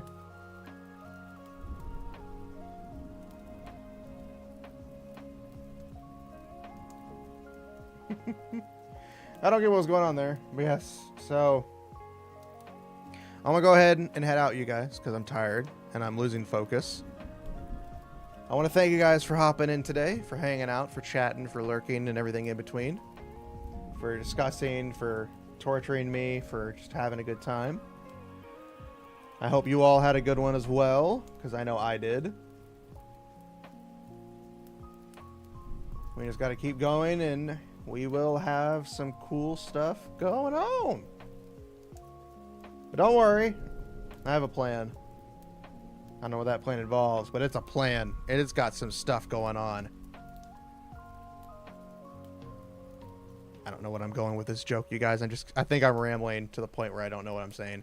But yeah, thank you guys for hanging out. Thank you for coming, for joining me, for chatting, for lurking, for torturing me, for giving me a good laugh, and for me giving you guys a good laugh, or at least I hope I did. I don't know if I did, probably. You can tell me later. Tell me in the comments. Just go to my YouTube channel, comment on random things. I don't care what it is. Put my YouTube video at 0.25 speed. Just leave it in the background. Just give me your soul. Well, thank you guys for hanging out with me today. I am Setsuna Fox. I am tired. I'm gonna go to bed now. I'm gonna go get ready to go to bed in a little bit. I'm gonna decompress. I think probably could be. I don't know. Maybe. Ooh, no, okay. Thank you guys again. This was a very fun day chatting, writing, and just doing story stuff. Again, I enjoy doing this. I know it's not super active and it's not super fun for a lot of people, but I try to make it as fun as possible. So I hope you guys enjoyed. I will see you all tomorrow for those who wish to stop by. So thank you. One last time, I am Setsuna Fox. I need to work on ending my streams better because I'm terrible at it. Thank you. Go punch dolphins. They've had it too good for too long. Those smarmy little water freaks. Just punch them square in the face. Make sure they don't swim back up. I'm sorry, everybody. Thank you all. Have a good day. Bye-bye, everybody. Ah! You can't see my face, but I'm like, ah!